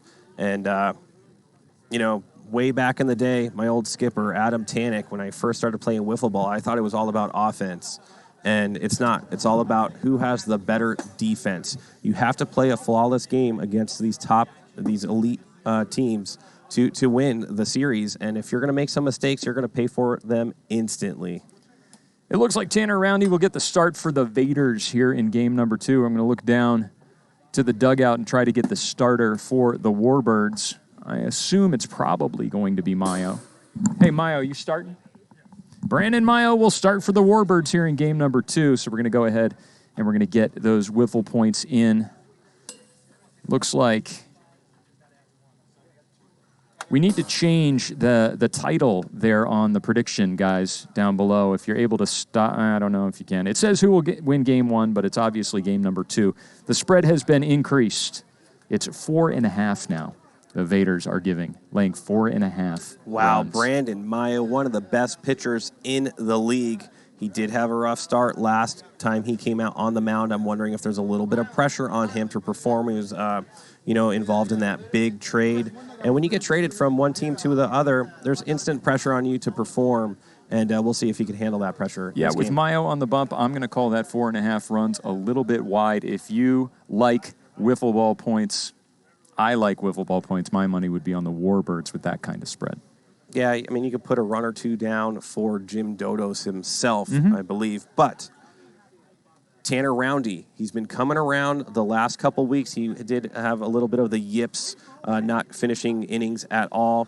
I feel like his last 2 times he's been on the mound, he has been dealing. He's very dangerous. Reminds me a lot of Tom Gannon. They have some nasty screwballs, curveballs, and slurves. They also have that pop ball together. I think they were twins and just separated at birth. Yep. Who got the better side of that zygote? We'll have to put that up maybe as a poll. Who's the better twin? It's Tom or Evil Tom, Tanner Roundy. There's one of them. And Tom says this part of the zygote with that PLW record, 15 strikeouts in a single game. That is an amazing accomplishment. Now, what are those asterisks next to PLW record? Does those indicate because the previous record we played 5-inning games and now we play 6-inning games? Or did he get the 15 strikeouts within the 5 innings? Does that matter? I don't know. That's going to be a Tom thing right there. I'm thinking it's because I didn't play in that game. I might have got a hit right there. I remember there was an asterisk next to Roger Maris's home run record. Why? Because they played a different amount of games when that record was broken. I think they played more games.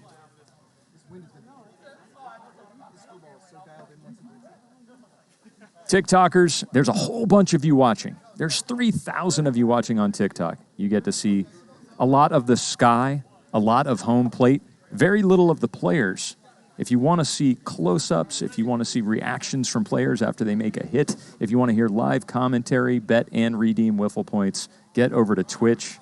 The link is painted right there on the field, twitch.tv/Premier Wiffle. When you get here, let us know you're over from Twitch. Then go back over to Twitch and tell everybody else to come follow you. Yeah, if you want to see the War Chicken's face, that's reason enough to come on over from TikTok. Game number 2 underway. Tanner Roundy's first pitch is high to Buck Burner.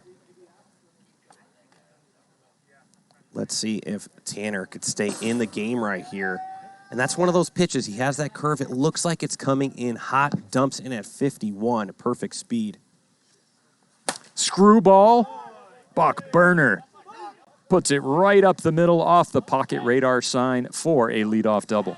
This is exactly what the Warbirds need to do, get runners in scoring position for Jim Dodos. And if he could remain hot half the time, that's going to be an RBI for Jim Dodos. Lefty on lefty here, but Tanner does like to feature that screwball. And if he starts it out wide and comes in on the hands of Jim Dodos, he's going to put it over the right field wall. Yeah, when I was talking to Jim Dodos. He's going to put that one into the foul pole. That is a home run. 2-run shot for Jim Dodos off the foul pole in right field. When I was talking to Jim Dodos pre-broadcast when they were warming up on the field, he was saying he loves facing left-handers on the mound. He feels like there's no advantage there for them, and he proves himself right with a shot off the foul pole on the right side. Jim Dodos' third home run of the series. This one, a 2-run shot. 2-0, nobody out. Brandon Mayo shoring up the 3-hole here, hitting .284 coming into this series. He's going to look at a screwball low and get ahead of Tanner Roundy, 2-1. What do you think about Dodos batting second and not third? Wouldn't you want the best chance of having 2 runners on rather? But I also understand he's going to get up more in the game. Correct. So that's only going to work in the first inning, I suppose. Yeah, in baseball, with a 9-man lineup, you have your cleanup hitter. You have your 3-hole and your 4-hole. Typically your best batters, best chance of batting in runners. Here in wiffle ball, you want your best batter to hit as many times as possible. Because of that 6-man max lineup, you can get the lineup over faster, and your leadoff hitter is usually your best hitter. But I think that's why they put Buck in the 1-hole. So there maybe is a little something there, and they're kind of splitting the difference, the two mentalities there. Right side, clean past Gio Battistoni. That'll advance Brandon Mayo over to third. Yeah, no outs here in the top of the first. Roundy getting roundhouse kicked in the face. Popped for 2 already. Runners on the corners. No outs as the All-American Matt Patricus up to bat. Carpenter Twitch, welcome. We also got rated by, there was a name there. Somebody brought 8 viewers over from somewhere. I love it. I want to get together a conglomerate of Twitch streamers that want to do some raids. I was talking to Tom Gannon, our lead technical director, earlier today about using that function as well as the host function. We've got a lot of regular followers here in PLW as Matt Patricus takes a walk to first base. That'll be it for Roundy. The Warbirds have the bases loaded and nobody out here in the top of the first. This is what we were worried about with Tanner Roundy, is can he go more than 1 or 2 innings? He cannot. The bases are loaded. And remember, Tyler Walensky is up to bat right now, and he popped one off a pitcher last game. And when the bases are loaded, the pitcher has to be a little bit more delicate. You do not want to walk a runner in. So watch out for a lot of strikes coming in from Kenny Santitu, the brother of Billy Santiwan. And Kenny's going to feature a knuckleball that is equal to, if not even possibly nastier than Billy's knuckleball. I was watching it in batting practice, and that ball dances quite a bit. Kenny has had trouble making it work in the game thus far, whether you call it a little bit of nerves or maybe he's not mixing it in quite enough in real game situations. He's been relying on a slider as his get-me-over pitch, and hitters have been taking that one over the container. Yeah, well, everybody's good in the practice tees. For sure, you get up on that first hole, and you got a little worm burn or slice. Knuckleball down. 1-1. Watch out for Tyler in this big situation. He's a clutch type of player. Does he go? Does he break his bat? He does go. Checked his swing, but not soon enough. He went around. It's 1-2. Knuckleball gets away from Santiwan. That's well outside 2-2. Bases are loaded. Nobody out. 2-2 to Walensky. Full count. It's going to have to be a cookie here, Trench. Yeah, let's see what Tyler could do right here. No, it hits him in the back. Santiwan walks Walensky. Mayo walks home. Warbirds extend the lead. I mean, if you're getting out. Plus 4.5. Man, no outs. Bases juice. Buck's a big bat. This ball could fly real far if he sees a pitch. But so far, Kenny having trouble commanding this pitch, and I wouldn't swing if I was Buck at all. Nope.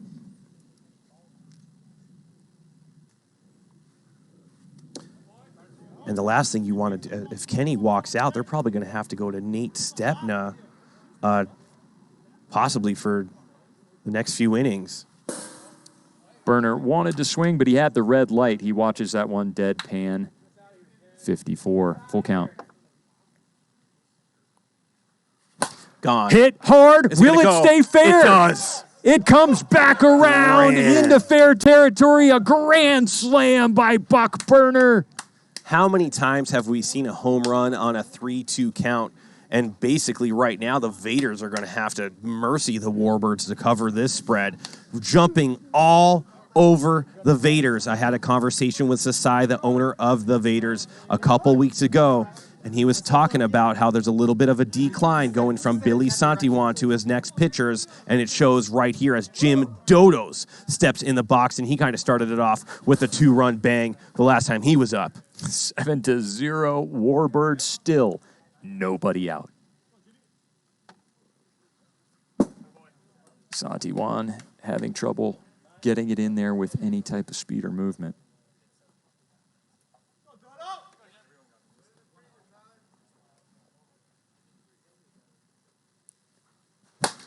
Shot, but right at Nate Stepna. That's the first out of the inning. Wow, they've scored 7 with no outs and just a little bit more elevation, and Dodos has his second home run of the game as Brandon Mayo steps into the box. And the Warbirds really pouncing on the Vaders right now. Popped up right side Battistoni underneath it for the second out. Bring up James Perez. 2 away, nobody on. Knuckleball way up high. Perez swings and misses 0-2. Knuckleball way outside.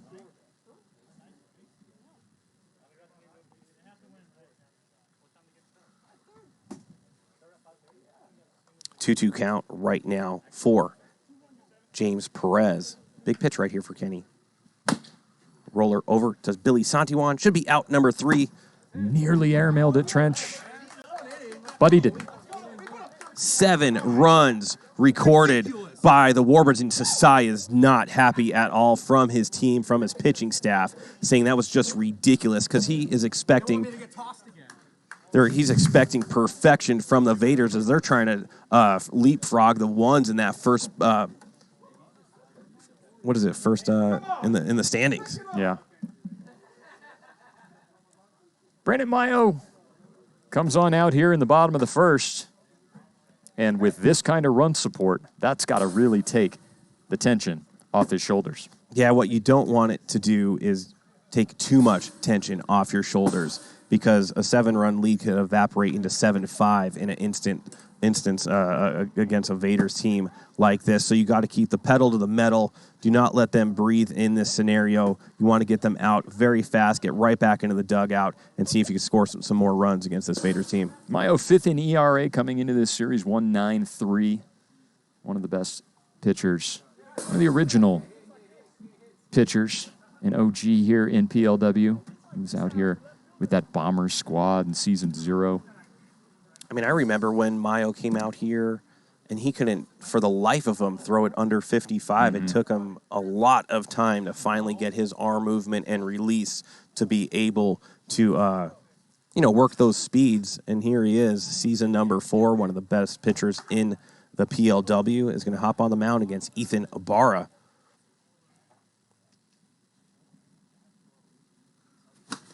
Ibarra swings at the first pitch and fouls it back. 0-2.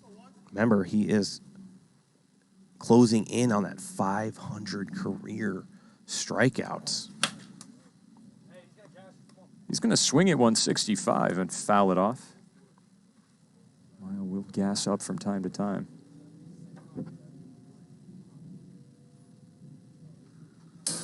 .56 miles per hour. Right down the middle. As you alluded to, Trench, sometimes Mayo does struggle keeping it under 55.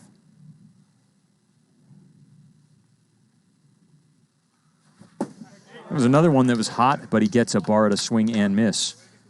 For strikeout number 1. Yeah, Barra lays off a 56 in the exact same spot, decides to go after a 57 as he notches one more strikeout, that much closer. 493 strikeouts he is up to right now.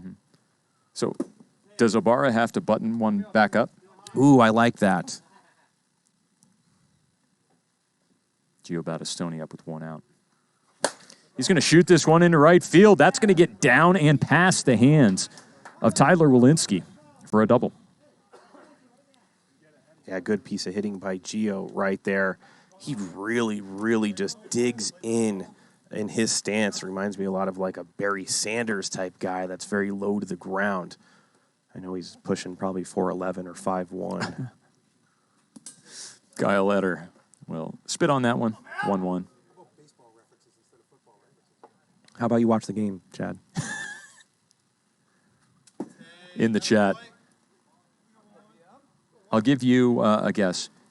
Is Chad eating or is Chad not eating right now? Shot down the third baseline. A double for Kyle Etter. That's going to score Battistoni. And Vaderz instantly eating into this lead. 7-1.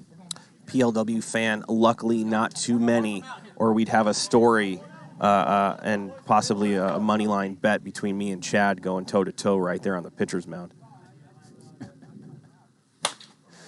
Dan around, he's going to roll over this one. Petrikis will pick it up and fire it into the center pan. 2 outs.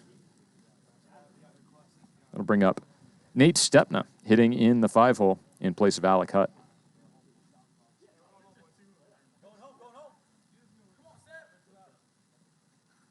Stepna will watch one low.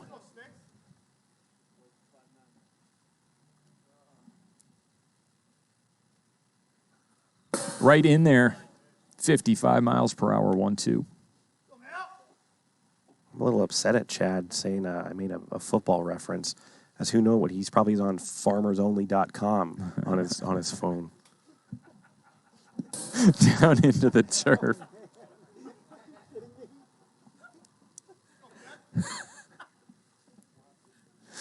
Two-two to Stepna. He's going to roll one over Matt Levine to Matty Petrikis. And they'll do the Matty-to-Matty play for the third and final out of the inning. They hold the Vaderz to 1 after a couple of doubles from Gio and Kyle Etter put the Vaderz on the board. Yeah, giving up one right there, not a big deal. Warbirds hot with the bats. They're going to go against Kenny Santitu once again, the knuckler, brother of Billy Santiwan.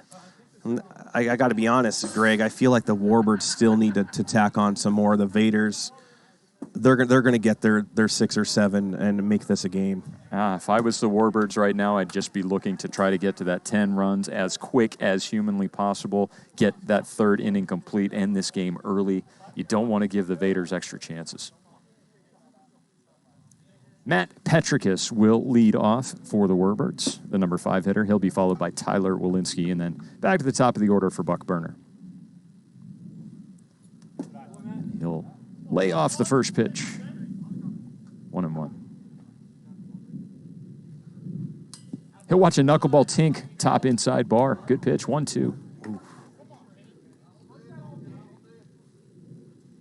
Yeah, if Kenny could find some command on the bump, it definitely looks like he could be dangerous. Inside pitch makes it 2-2. Full count.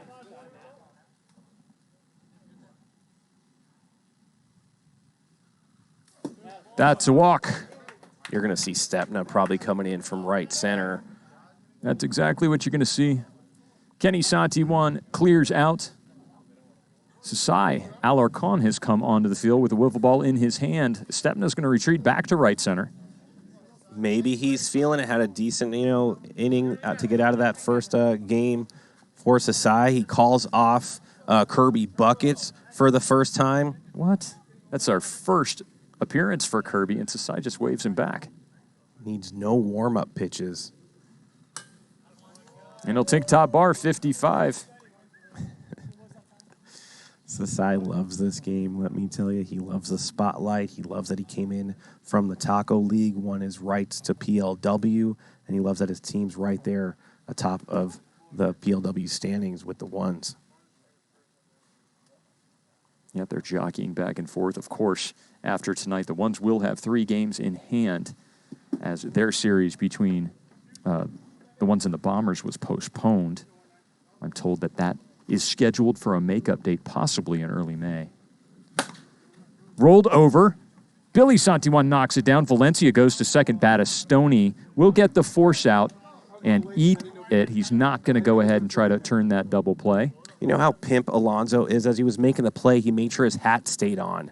That's a true ball player right there, looking good for the fans throughout the whole play. Sasai's just going to plunk Burner. Burner's bat is dirty. Is that pine tar? He's going to shoot that one over the container. A 2-run shot. Burner's second of the night. And the Warbirds extend their lead 9-1. Yeah, from pine tar to pine tree.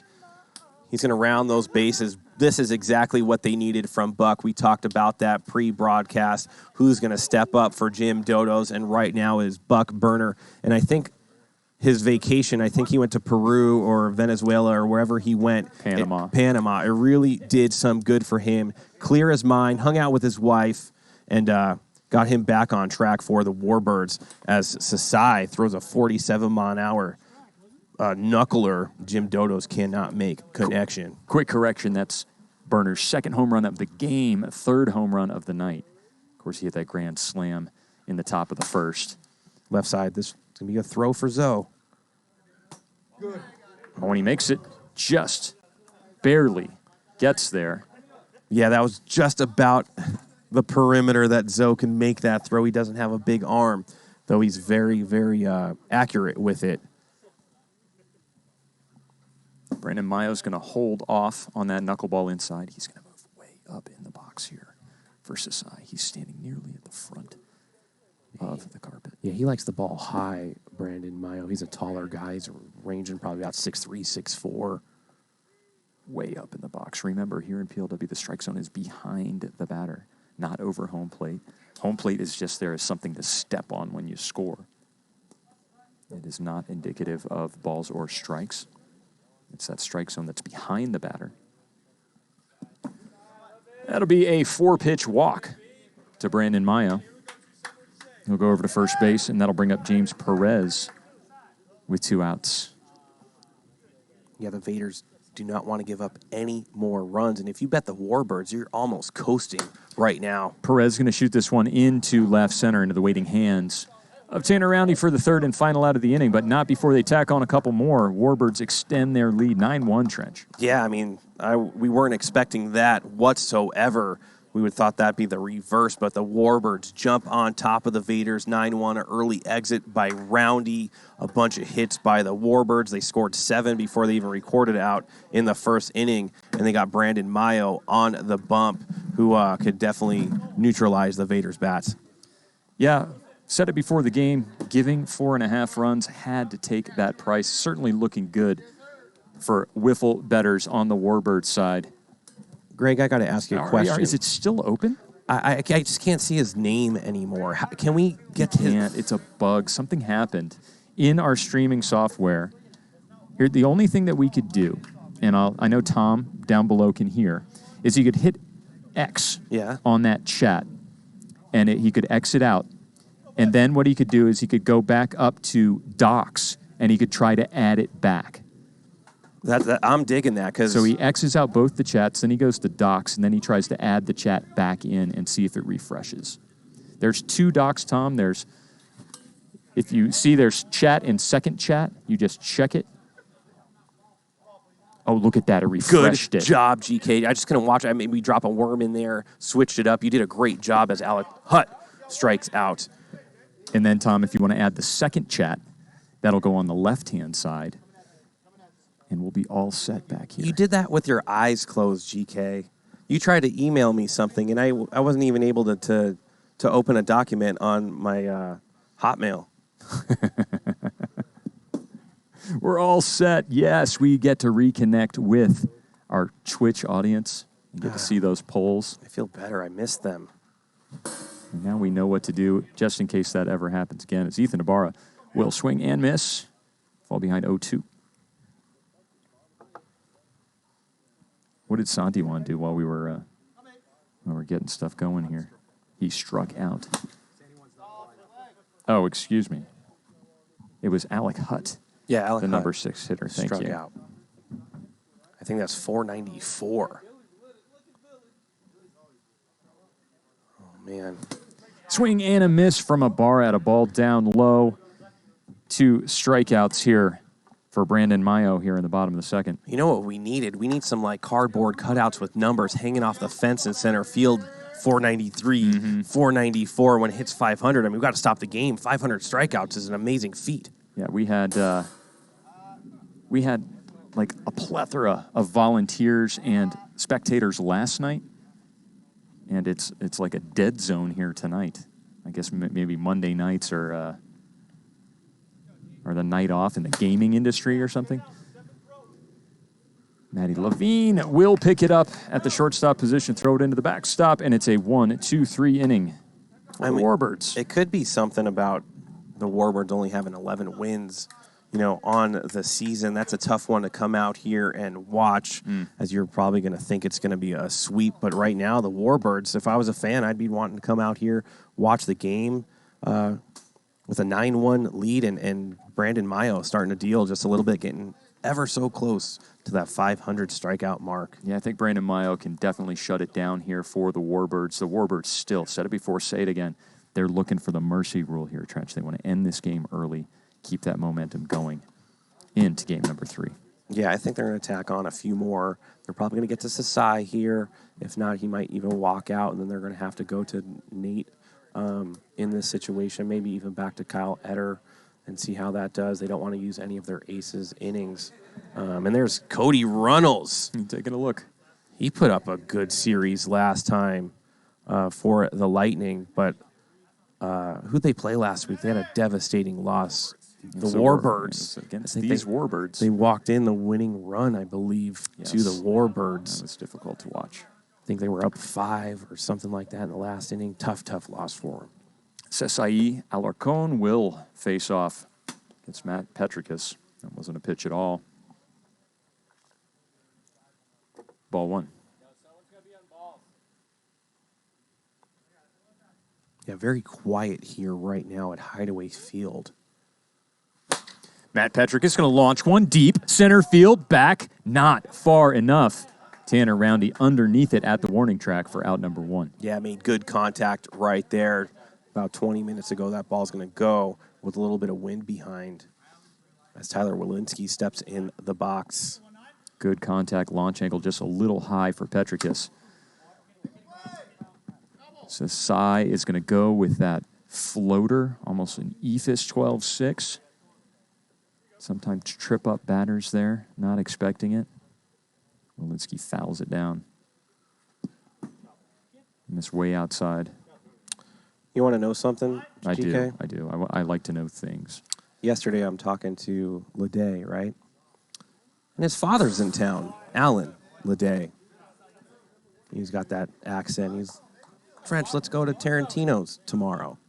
All right, guys, that sounds great.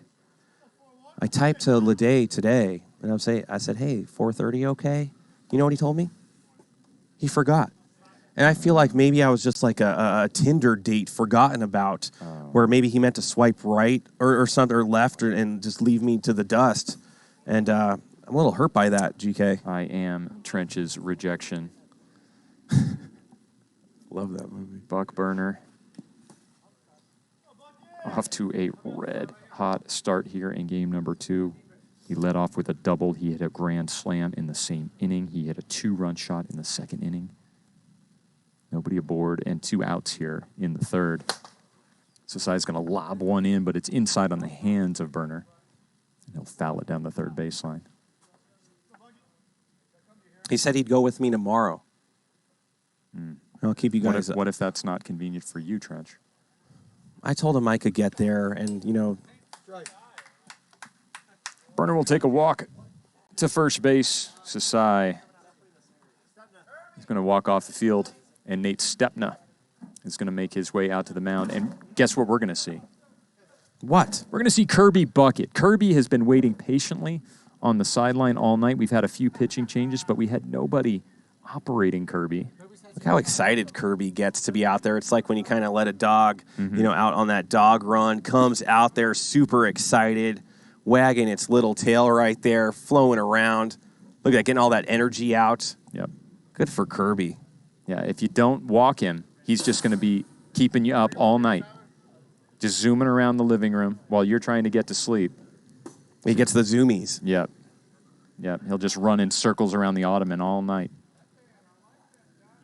So it looks like he's heading over to the home dugout maybe to get a few balls before he'll return to his home.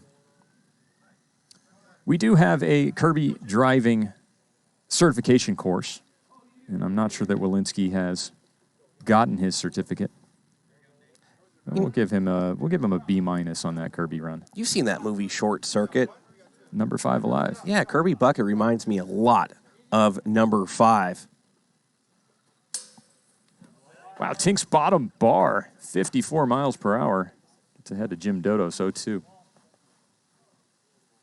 And Kirby Bucket, he has his own Instagram page, doesn't he? He does. Wow, he goes right back to the same pitch, bottom bar. 2 in a row. Gets Jim Dodos looking. Not too much Jim can do about that. Yeah, Kirby Bucket PLW on Instagram. Check him out. Give him a follow. Kirby a little bit quiet the last week or so. I don't want to name names, but I asked some rather socially active PLW players to take Kirby out with them this weekend. And they accepted and said that they'd take Kirby out, and I wanted, some nightlife shots of Kirby out on the town in Las Vegas. Oh, man, I can't wait to get a chance to be one of those people. We will have a night to remember. Yeah, but here's the thing, Trench. Guess what happened? What? I gave a Google link for them to dump all the pictures into. Because, there are going to be a lot of pictures and videos. I don't want them to email them or text them to me. That's a lot of data. Yeah, I'm out. You know what he told me? Ran out of time. Can I take him again next weekend? You know what that tells me? What? They left Kirby alone in a car while they went out and did their thing. Unacceptable. Yeah. If I saw Kirby in a car and the windows weren't cracked with at least a bowl of water, especially in his battery will drain in like 10 minutes. I will go and smash that window open in an instant. As you should. Kyle Etter will swing and foul one down into the dirt. Brandon Mayo working with an 8-run lead to get ahead of Etter. GK, you're hanging off a cliff, right? You're holding on to Kirby Bucket's right front tire axle, and you're also holding Chad. Oh, boy. And you could only Don't save... ask me this question. This is like Sophie's Choice. You could only save one, GK. Kirby Bucket, loved by all of PLW Nation. Chad, not so much. Chad's lived a life. He's got some years in him as Kyle Etter goes sky high to right field, but Jim Dodo's managing to track that through the deep, dark depths of center field and brings it in. Not an easy catch, Trench. Yeah, that was a very, very difficult catch as it was slicing from left to right a good 30 feet. Also was about 70 feet in the air.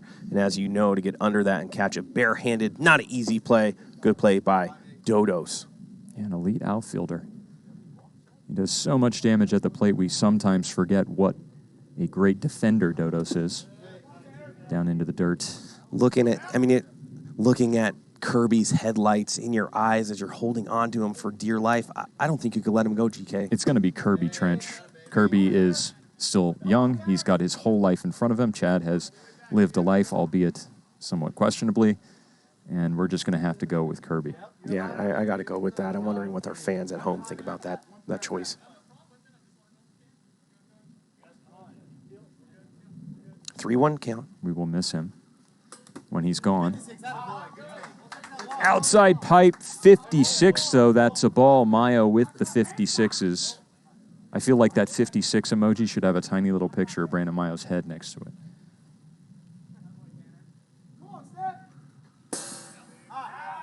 56. I'm going to make that happen.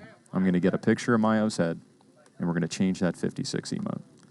I like it. He's going to have a 5-6, a 5 on one cheek and a 6 on the other cheek, right on his face. Top pipe 54. Savage, a first-time viewer. Thanks for becoming part of PLW Nation. You are locked in, part of the family right now. You're never going back. This production is ridiculous with all the gear, camera angles. Yeah, I mean, as Twitch stream live sports productions go, we're pretty much trailblazers out here, Trench. We're literally in a backyard. As Nate Stepnick goes deep center field, Jim Dodos gathers it in at the Tarantino's sign for out number 2. Yeah, I want to thank Tarantino's for airing our games Tuesday through Friday. They're closed Monday every night at 6 o'clock. If you're in that place, you're going to watch us play. And there's been some players that have gone in during their off nights, have eaten, watched these games. I did that the other night. It was a lot of fun. And some of these people, while they're eating, kind of recognize you because of the how many times they go in and watch the stream. Yep. Also want to thank Fred's Tavern down on the east side, Roll the Veg, one of the restaurants in there. He's got a TV that airs all our games as well. So we're getting out there, GK. Alec Hutt will swing and miss at the gas. 63 miles per hour from Mayo. Looks like the scouting report accurate on Hutt. But he'll swing at that fast stuff. We're going to move into the top of the 4th inning. Warbirds hang on to that 9-1 lead. 196 strikeouts for Brandon Mayo. He is inching closer to that 500. And I got to tell you, when that moment happens, I think we should just honor that because he'll be the first ever to get to 500. That is not an easy number to get to, GK. Not at all. Mayo, a veteran here in PLW. Can't think of anybody more deserving of that accolade. Hoping he gets it done tonight. He's certainly on pace, too. I probably have like 60 strikeouts career. Wow. I'm going to look. Mayo, also a pretty good hitter. Comes into this series batting .284. He walked in his last at-bat. He'll lead off as he shoots one to the right side. Ibarra has to reverse his field back up off of second base. But he does so ably. And brings it in for out number 1.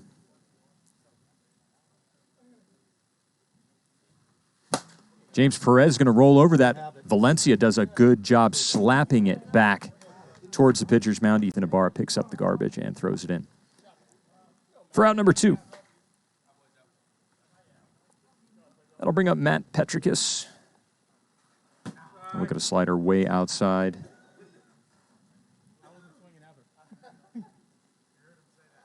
That one slides right over the top of the strike zone, high. Isn't that amazing that he has 500? Petricus is going to shoot it into left field. That is a solo shot. The Warbirds inching closer to that 10-run Mercy deficit. That'll really pump you up. And these guys, I've said it before, I'll say it again. You alluded to that earlier. They have to get it going, and right now the Warbirds are doing just that. Jim Dodo's getting some run support. Brandon Mayo getting some run support. 10-1 walloping. I don't know if I've ever said walloping before.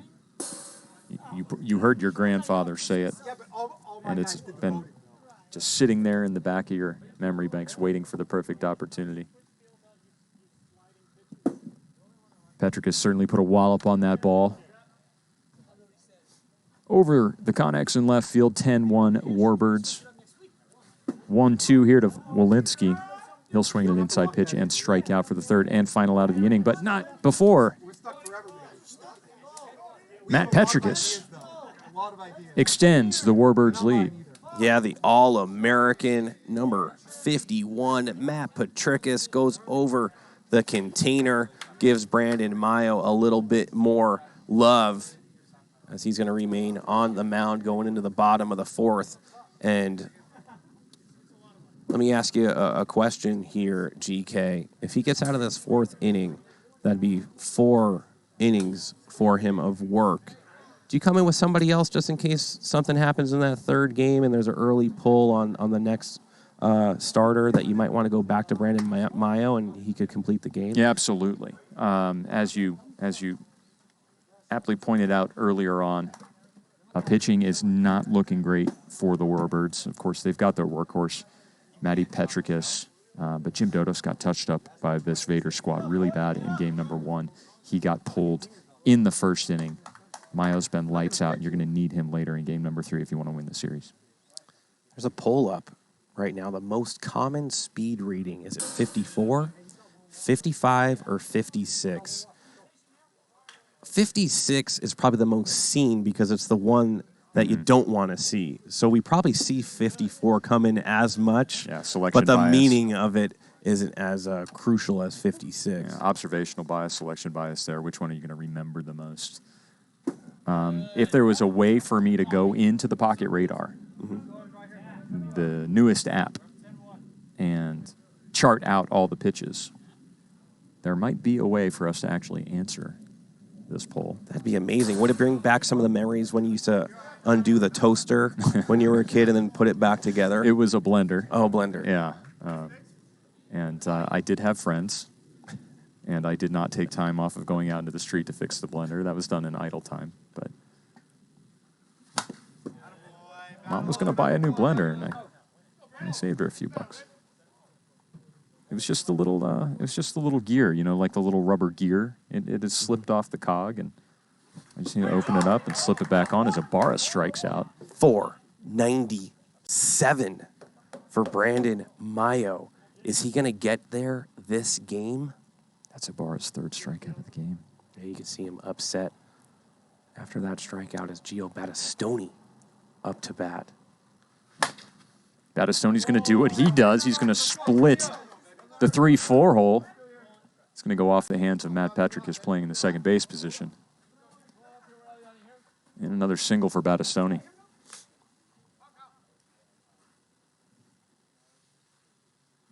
It'll bring up Kyle Letter. 1 on, 1 out. Bottom pipe 52. That is so nasty, GK. That So thing wasn't good. over 8 inches off the ground, hovered all the way to the bottom bar. Unhittable. And he's going to gas up 65. Vaders really need to get something going, whether it's a comeback here in the second game or just some momentum going into the third. Mayo's going to gas up again. 57. Looks like we got another poll up. Toughest pitcher in the PLW. As Eder fouls another one down the third baseline this time. Mayo, Briner, Chen, Stein, or Santiwan. I'll tell you what, I don't want to see any of them when I'm batting. Yeah, I mean, Gannon's definitely missing out on that poll. Yeah, I think there's going to have to be another round of this. This is like round 1 of the toughest pitcher poll. As Eder strikes out, we'll bring up Tanner Roundy. Runner on first, 2 outs. 2 more strikeouts to go. He's going to go right field, deep, way back, and gone into the Garden of Serenity. Tanner Roundy, a 2-run shot, is going to eat into this Warbirds lead. I'll tell you what, GK. I don't know if there's a better opposite field home run hitter in PLW than Tanner Roundy. And he goes that way a lot. Great launch angle off the bat. Hung up there forever. Hit the gazebo over the right field wall. Upset the little koi swimming in the pond over there. He's taken care of them for years. I remember when they were just little guppies. I'd hand feed them with a little eyedropper. Mayo goes bottom pipe again. Gets Nate Stepna looking, but not before Tanner Roundy hits a 2-run shot for the Vaders. Eats into that lead a little bit. 10-3. Look at that Warbirds. number, GK, 499. He is 1 strikeout away from reaching the milestone of 500. And I'm going to lean out of frame for just one moment and let... Oh, no, he's off. He's gone. I was going to say a little something to Yeah, no, our you lead should. umpire, Chad Phillips, but Let him know. he's not there. He's coming back. Yeah. You know, he doesn't lead, sit still. Don't lead him. You know, on. I It could have be a the long stopwatch thing. up here, Okay. and it's mounted with the idea being that that person should not leave that position, and they should just always be there. I'm wondering if I need to install possibly Like some sort of maybe ski boots. well, or like something. an anchor of some sort. Oh, like you chain, like you kind of Yeah. clip them in with a D-ring. Yeah, or, I'll clip him in so that he cannot leave that position. I was thinking like ski boots or something. That might work. And we're always looking for low-cost solutions out here, so my first thought was maybe just a little prong collar. A little zapper. Buck Burner will swing and miss. 1-2. You know, I want to talk to TikTok right now. They're gonna possibly watch Brandon Mayo get his 500th strikeout on the single frame phone as Buck Burner gaps the 5-6 hole right there. They're not going to be able to see Cody Runnels zoom in from the sky cam on him and our chat blow up and instant replays and all the thanks and hoorahs because we don't have that function on TikTok. It's the appetizer to the entree. They need to come over and get the full course right here on twitch.tv/Premier Wiffle. Get over here, guys. What a catch! Jim Dodos laced that into the 3-4 hole, but Alonso Valencia just reaches out and stabs it with both hands. Tom, let's see that poll so we could chat about that. Oh, it's on the left side. That's weird. Yeah, you can put them on either side. See, we have two chats. This is your side. This is my side. Sometimes they have to be fair, and they have to bring them both down. There we go. It's one extra thing for that Right, guy here's down the there to do. second though, level, you know? and of course Tom Gannon's going to blow it open right there. I'm wondering if you took each pitcher's like their absolute best stuff at that moment during an at-bat, Tom Gannon's still going to be right there. Oh, yeah, without a doubt. So I'm sure we'll probably have a third round toughest pitcher poll as Mayo takes walk to first base, first issued against Stepna. So probably the winner of the preliminary rounds will all face off in a final round of toughest pitcher in PLW.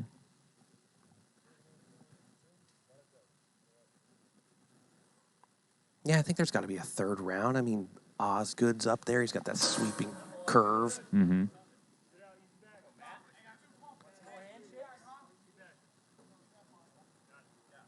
Max Fernandez, Oh, yeah. dominant there. Bottom pipe of 58.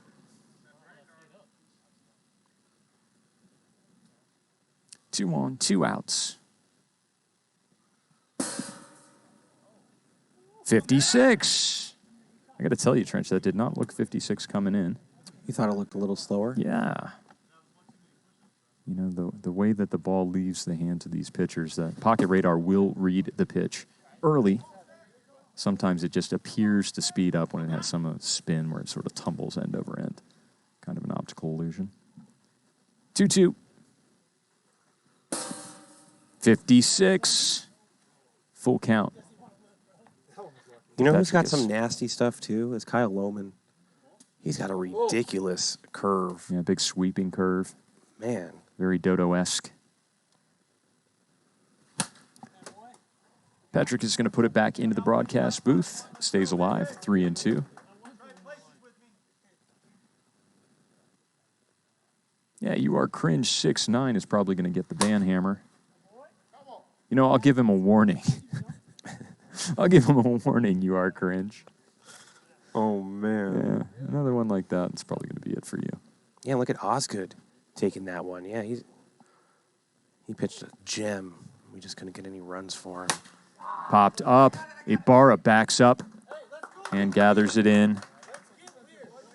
Brandon Mayo sitting on 499 strikeouts. Will he get number 500 in this inning? I want to tell lead umpire Chad Phillips that he is in charge of stopping the game and letting everybody know if and when this happens. We'd like to get a round of applause from the players in attendance. And certainly a high five in the chat from PLW Nation if and when he achieves that milestone. How many games has Brandon Mayo been in to achieve this moment when it does happen? We want to look at games played for Brandon Mayo. Yeah. Well, let's have a look. Well, he's played 20 games this season. In his career, I'm not exactly sure. Let's see if we can pull up career stats. That's a tall order. No, maybe go to his you know name. what? Kyle Lohman, our producer at home, he's certainly listening, and he'll just type it into our little stream chat here. That's and great. He'll let us know. That's what producers do. I like that.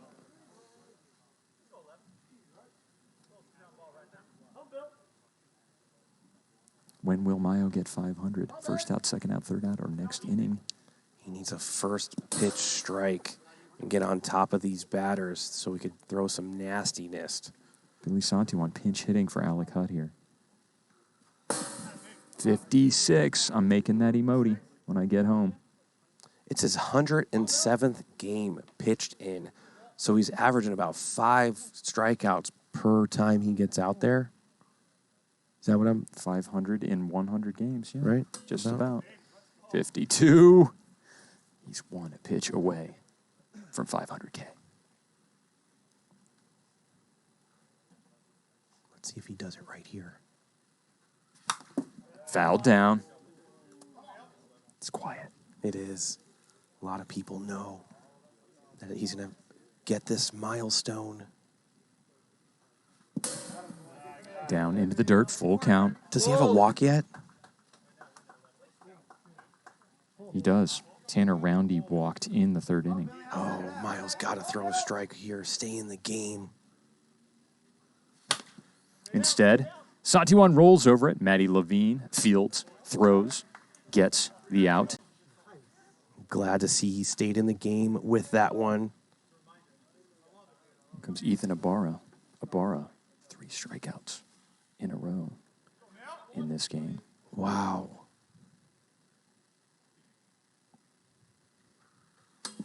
.53 miles per hour inside pipe. Jumps ahead of Ibarra 0-2. Yeah, I could tell that Ibarra's having difficulty reading Brandon Miles' arm slot action as he pitches that on the inside pipe.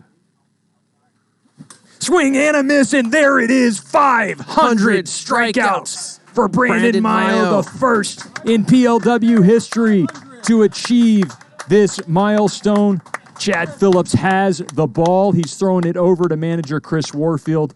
He's going to put that away, a keepsake for Brandon Mayo.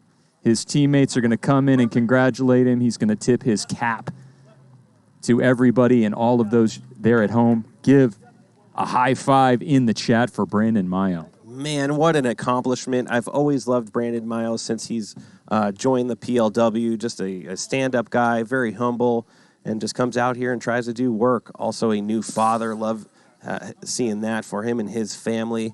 Congratulations to Brandon Mayo. That ball will be worth a ton, if not already. Maccabee at home saying, that's my teammate. Gio Battistoni in there, 2-1. Base hit, split the 3-4 hole on the right side. He's going to shoot this one over the right field wall. A solo shot for Gio. 10-4 Vaderz. Watch out for those Vaderz. Man, Gio, he's putting more and more balls into that Garden of Serenity, reminding us a lot like Jim Dodo's compact swing, low to the ground. Bring up Kyle Letter. 2 outs.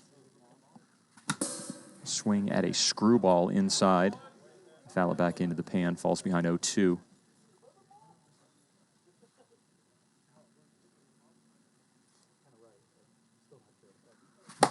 He's going to shoot that one into right field. Will it get out? It'll hit the ivy in right field. A triple for Eder. The next closest is Taylor Briner with 438 strikeouts. No one is even over 400 yet. Amazing accomplishment by Brandon Mayo. He must have been really dealing for a minute there. Oh, yeah. Now that Mayo has achieved that 500th new poll up, it is the finals. Toughest pitcher in the PLW. Is it Chen, Gannon, or Osgood? I'm wondering how Osgood snuck in past some of them. He's a good pitcher. Is he the best pitcher in the PLW? No. I would have thought Santiwan was the Billy in question, but Osgood got up in there, getting a few votes. No tip. I think the game's over now. No tip. It looks like Roundy is indeed walking back. That's not game. We're gonna go into the 6th inning. We play 6 here in PLW. Can you remind Chad that we play 6 innings and we have since the beginning of season 4? Yeah, I'll remind the lead umpire that we're going to play a 6th inning. I don't have the iPad tonight. Oh, he doesn't have the iPad, so he's got to go by memory. I understand that. We did at one time have a working scoreboard in the outfield. It does not work anymore. So we're just going to go by the scoreboard that's written on this screen, which is about, a few inches from his face. Ryan Chen running away with that toughest pitcher in the PLW We poll. got another one of those for me? Of course. Look at that, Ryan Chen. I've been calling a lot of these games, and that perfect game by Ryan Chen, nobody even knew his team, had no clue. None of the folks at home until Brad Ogden said something on air. And he was just dishing. One of my favorite sounds here in the PLW. Yeah, the hot cocoa is flowing in the broadcast booth tonight. The Warbirds are treating us to an entertaining series here in game number 2, showing that they will not go quietly into the night. They're going to try to scratch and claw and dig their way out of that cellar. They're going to have to deal with Billy Santiwan at some point in game number 3. Remember, because of the big lead that he had, he didn't have to go all 6 in game number 1. So he probably has a full, if not really close to full load of innings left in his bag. And also, of course, Tanner Roundy, who walked out in the 1st inning of this game, also has some action. And if he could overcome his 1st inning woes, he could be deadly as Tyler Walensky steps up into the box versus Alec Hutt. And we saw Alec Hutt get his first PLW start last week. It did not go well. Walked the first 2 batters he faced. He's got good, repeatable mechanics. As you can tell, he has a good baseball pedigree. But his problem has been keeping it under 55, as that one comes in there dead on. Double nickels, as you like to say. Yeah. That one's hot and low. Full count to Walensky. And that is a walk. The more walks tonight than you get from me.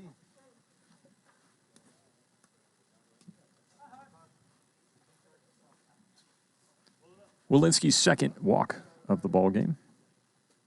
And a base runner on for Buck Burner. He's going to look at a slider way outside.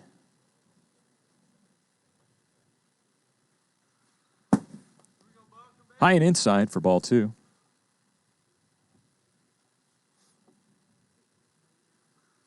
Swing and a miss.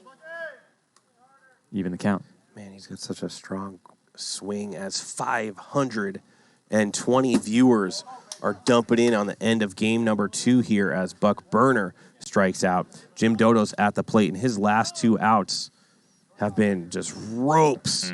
Good defensive plays by the Vaderz, but he is making really good contact as he looks at a 56 down the pipe.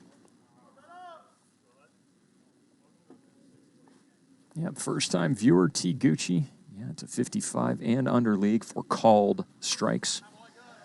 That one is 55 on the nose, outside pipe. Man, the pitch prior looked a lot hotter than that 55, and that came in at 55. 60 miles per hour, outside pipe. I think the word from the Warbirds camp is not to swing. Though, I think Dodos always has a green light if there's something down the middle. Yeah, just generates too much power. to not take something. But he does walk. And that's it for Hutt. 2 batters, 2 walks. Excuse me, he struck out Buck Burner. Walk, strikeout, walk. That'll do it for Hutt. Here's what I'm seeing from the Vaderz GK. If the Vaderz are involved in a tight first game and Billy does have to go 5 or 6, then they really, really are struggling in games 2 and 3, especially if Tanner Roundy is not performing well.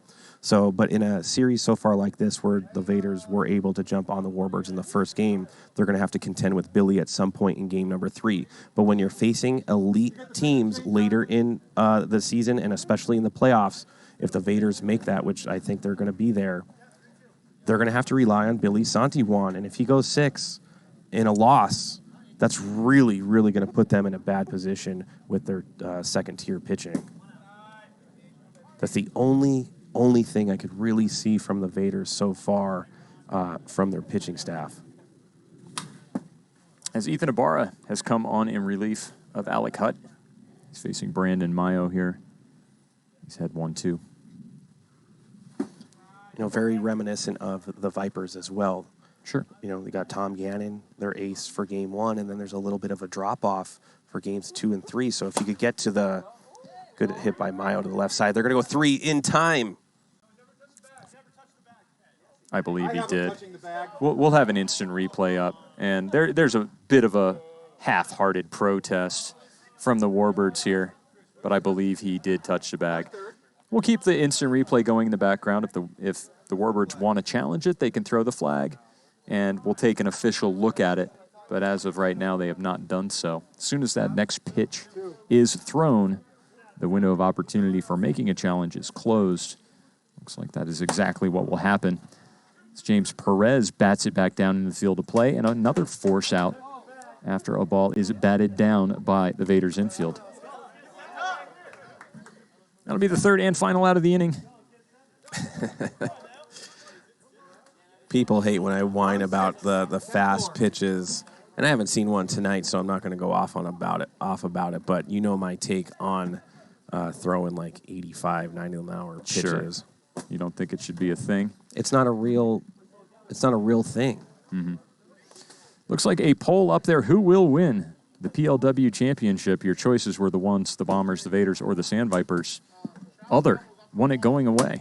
Oof, right off of your monitor, GK. And immediately GK steps up, gives the dirty eye to Buck Burner right there. And let me tell you, when you get the dirty eye from GK, it could burn into your soul. I've had nightmares about it. It is something to see, I got to tell you. We put a plastic cover, and that plastic cover has saved those monitors on multiple occasions. So last night when I was, kind of doing our cleanup here, I put the monitor cover on the wrong way, and I saw a little twitch in GK's eye right there, a little snarl. And I want to just apologize for my lack of covering of the that's monitor. No problem, Trench. Don't let it happen again. As Nate Stepner ropes it, but Tyler Walensky using every bit of that 6'4" frame to get up there and grab it. Robs Stepner of a triple. They did roll Mayo out for this 6th and final inning, Trench. So I thought for sure with a 6-run lead that we might see somebody else. Right, because if he doesn't go right here and they win the game, it's 5 innings. He'd still have 4 to go. Mm-hmm. And 1 inning in a third game is immense. I think it just shows the respect that Chris Warfield has for this Vaderz offense. He wants his ace up there. He wants to get the win. His team needs a win. It's important for morale. It looks like he's just got his eyes on finishing this game right now as Petrikis knocks it down, and Matty Levine throws it away. All I could do is shake my head right there. Mayo needed that out as Santijuan's going to go to 2, 1 out. And as we've seen plenty of times, teams come back from 5 or 6 to make it close. The last thing you want to do is get the Vaderz within striking distance. Because all that really does is wake up the wiffle ball gods. Up the middle, that will score, Santiwan. And again, the wiffle ball gods tonight are 100%. Every single time there's been an error, a RBI, a run across has happened. Yeah. And league-wide, season-wide, for the last 4 seasons, probably 70% of the time that happens, a run is going to come across. And all of a sudden, the Vaderz threatening just a little bit. Brandon Mayo is going to try to bear down here.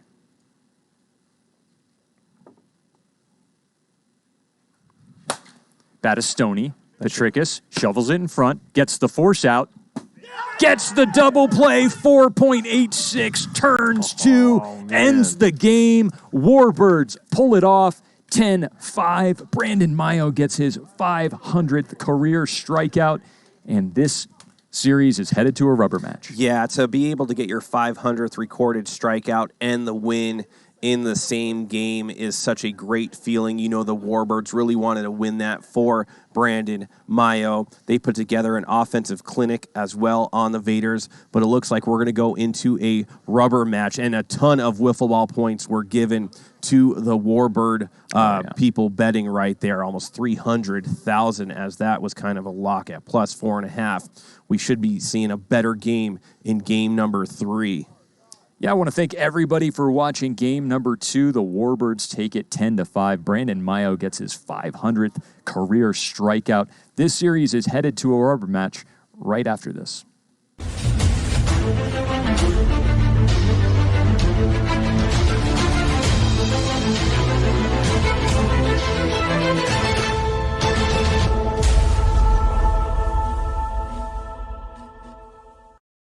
Welcome back to Hideaway Field here in Las Vegas, Nevada.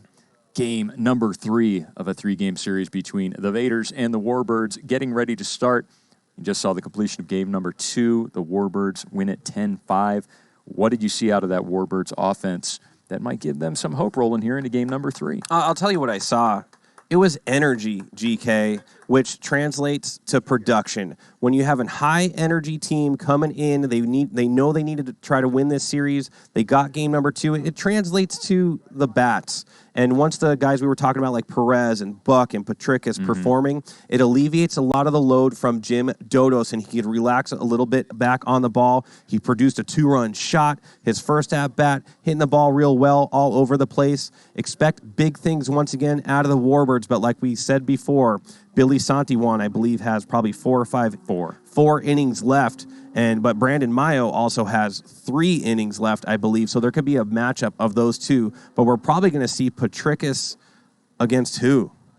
I would imagine Nate Stepna would get the ball to start off the game. Yeah, it's probably going to be a Petricus versus Nate Stepna. And who's going to stay in the game long enough to get, if somebody walks out early, do you go to Dodos? Do you go to Mayo? If Stepna walks out, do you go to Tanner, then Billy, or Billy, then Tanner? Those are some of the questions that, of course, will be answered as we're about to start game number 3. And, of course, Buck Burner came alive there in game number 2. We talked a lot about how much he had to step up before this series started, hitting just .213 coming into this series. Everyone who's seen him in PLW knows he's capable of so much more than that. He showed it off there in game number 2, led off with a double, a grand slam in the same inning, followed up with a 2-run shot, and then a walk, a base hit, really starting to put it together for Burner, the leadoff hitter for the Warbirds. They're going to need him. Yeah, you know what? He was struggling with a big-time strikeout rate the beginning of the year. He's toned down a lot on that. He's seeing the ball a lot better. His swings are a little bit tighter, and it's really showing here for the Warbirds in this series against the Vaderz. Indeed, Nate Stepna will get the ball for the Vaderz. Almost certainly Matt Petricus will get the ball for the Warbirds here in game number 3, as Jim Dodo started game number 1. Brandon Mayo started game number 2. I don't see anybody else possibly starting game number 3 for the Warbirds. So use that information, wiffle ball betters, and it looks like the line has come back down by a run. Trench. Warbirds getting 3.5 here in game number 3. I think that's right about right. Yeah, that's right on the money right there. The Vaderz aren't going to be held down for very long. They did pop off on Brandon Mayo right there. If the Warbirds didn't go bananas in that first inning and score 7, which is kind of an anomaly for them, it would have been a very, very tight game towards the end. Yep. Vaderz were consistently eating into it, put up 5 total, but Warbirds just way too far ahead. And we're headed for the rubber match. The Red Hot Buck Burner is going to lead off for the Warbirds. Number 1, Nate Stepna, will get the call for the Vaderz. Yeah, number 3. I love seeing Buck doing well. He's one of our boys, big time on the stream team, loves being out here helping the production. So anytime you see one of those guys producing, it's a good thing to see. Here we go. Game number 3 underway. Buck Burner's going to turn on the first one and foul it into the trees. Tree. I know, Matt, I know. You're going to have to implement it better. Inside pitch. Ball 1. 1 and 2. A lot of points coming in on the Warbirds right now. 150,000 wiffle ball points so far on them. As Stepna throws one into Buck's bad shin that might reopen that wound he suffered in that slide last week. Yeah, we know the sandpaper effect that the outfield here at Hideaway can have on bare skin. We noticed that Buck arrived at Hideaway Field today with some leggings on. I think that's going to become a regular part of his apparel henceforth. Yeah, it was a gruesome, gruesome injury, and I think he saved a lot of people Pop up to Valencia. that can't handle some gruesome sights like that. Yeah. You just let it bleed, too. Yeah, I mean, at some point, we probably needed a medic to come out there and stitch him up. Bruce Uson was here. He should have give him some first aid. Jim Dodos will step in with one away. He's going to turn on that one, but foul it into the parking lot. Basically, every time Dodos swings the bat and he doesn't hit a home run, He's mad. he's mad. Let's get the meanest mug in PLW. You know what we should do? I think we should put his mean mug face on a coffee mug, and we'll call it the mean mug. And it could be a Warbirds wiffle ball merchandise And sale. that's so easy to do. Kyle Eder makes the play in left field, robs Jim Dodos. Man, the mean mug, coffee mug just got a little meaner. He's not happy.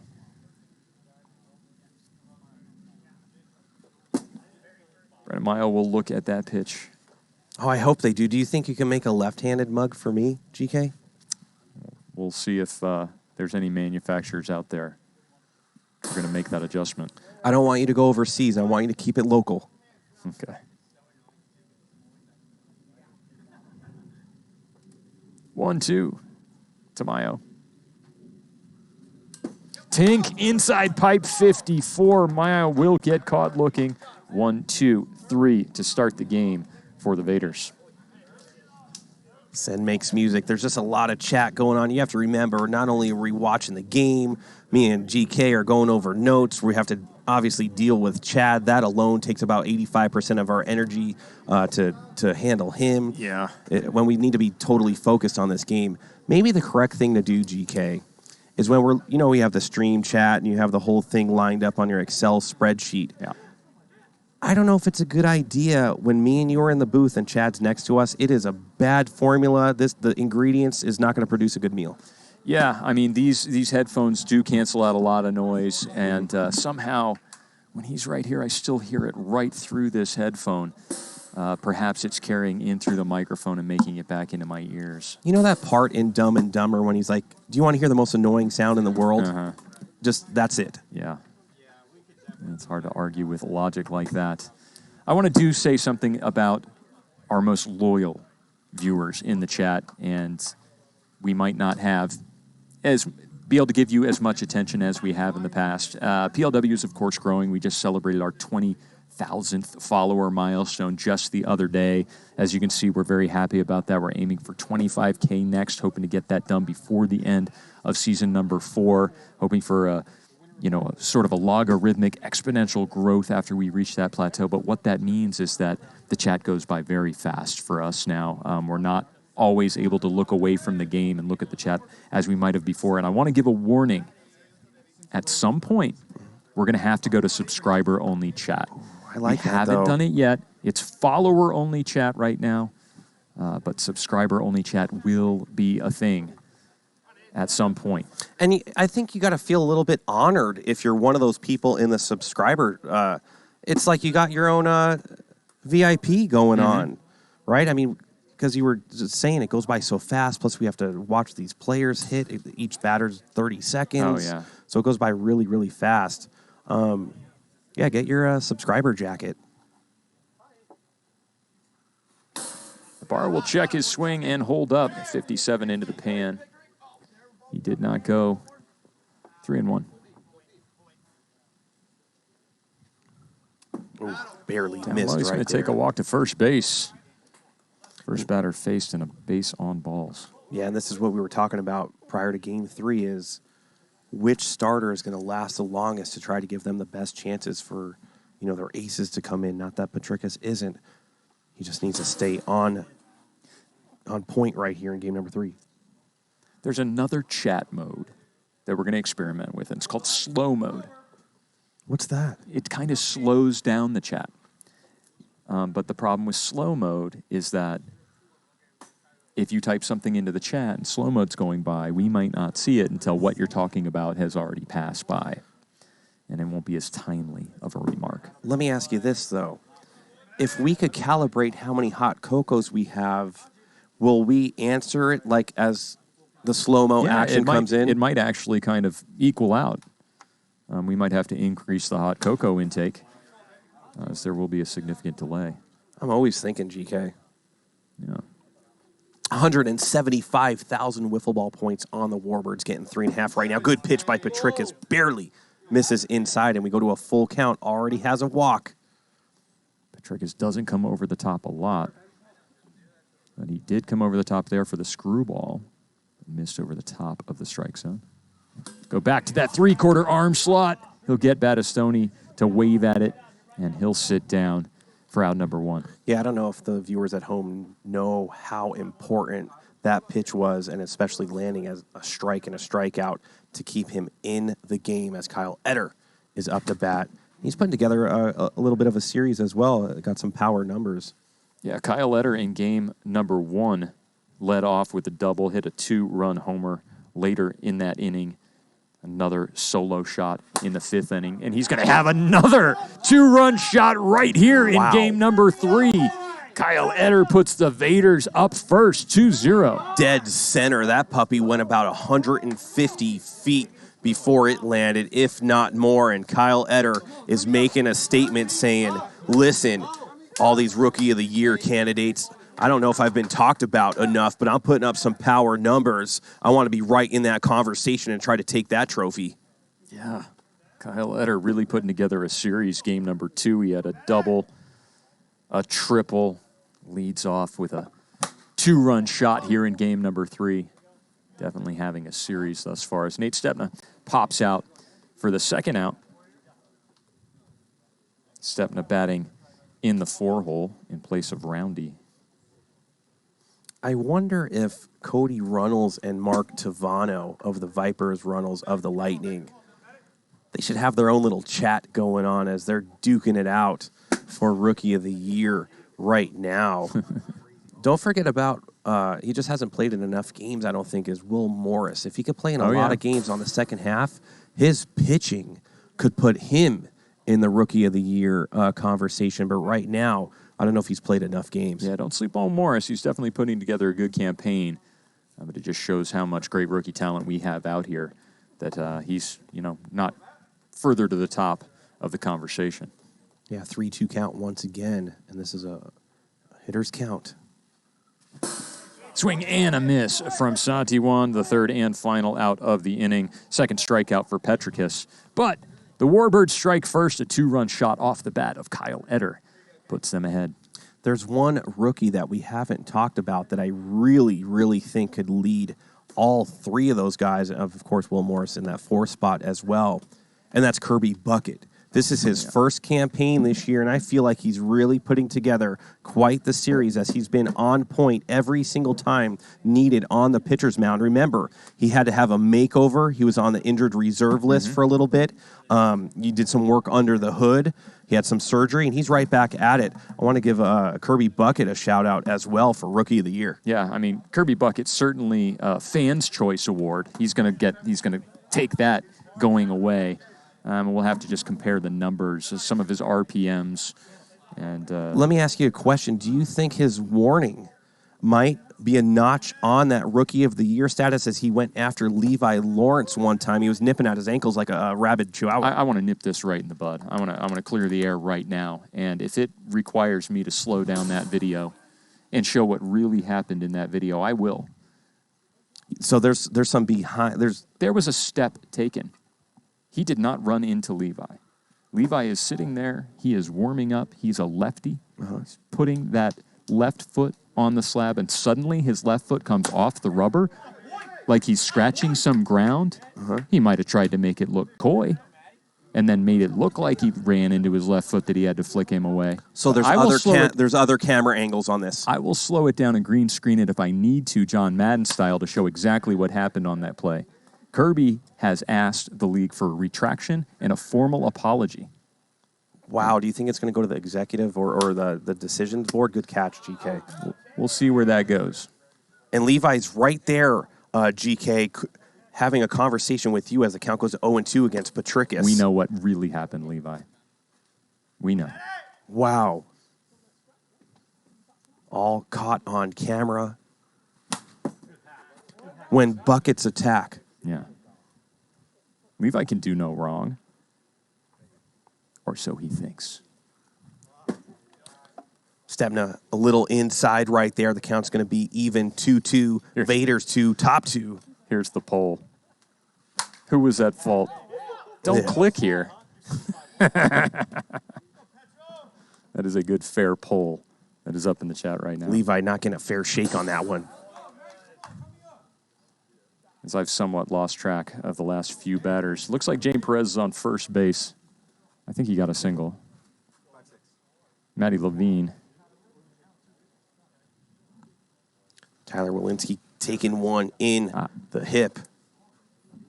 Patricus batted in the fifth hole and struck out. Walensky batting sixth. As I get my score sheet up to date, I get a little emotional when it comes to the topic of Kirby. I understand. He's like your adopted son. I don't hate you, Levi.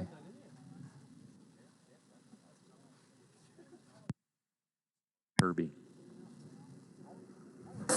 Good. Swing and a miss. Walensky goes down on strikes. The second out of the inning. I'll bring up Burner first.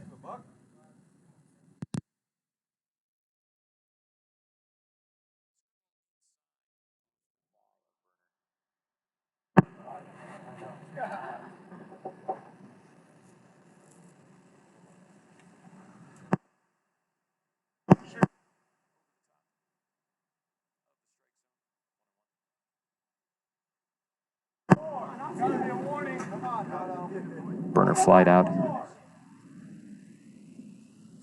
in the first inning. A swing underneath that one. Is that something? Your mic is clicking? I don't hear it here. Yeah, Must be something in the stream. There's something in the walls. Scrappy Coming official. out of the walls, man. This Buck Burner swings underneath that one and strikes out. 4 out, number 3.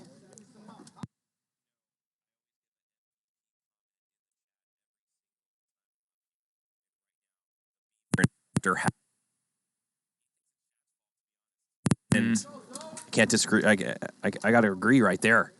Yeah, I'm getting a little bit of some comments in the chat that the microphones are cutting in and out. I can tell you that it's certainly clear up here in the booth. So I'm going to ask the guys down in the dungeon to just make sure that audio cord going into the front of the streaming computer is solidly in there. Definitely don't pull it out.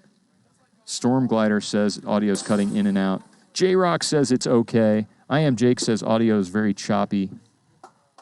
Make sure that plug is all the way in. It certainly sounds fine up here in the booth, so if there is some audio, it's happening on the stream side. Hopefully we'll get that taken care of. You know that part in Forrest Gump where the guy, when Forrest was about to talk and he did all that stuff, do you think that maybe Chad is doing some wiring work to kind of mess up our game up here? Sure. I don't even know how to use a watch. Okay. You know, he always claims to not know how to do technology, but then he's got that iPad and he could tell everybody how to exactly go back, two levels on the scoring program and fix that. Lonzo Valencia up to bat, 1-2 count. Pop it up into left field. Walensky underneath it. He'll gather it in for the first out.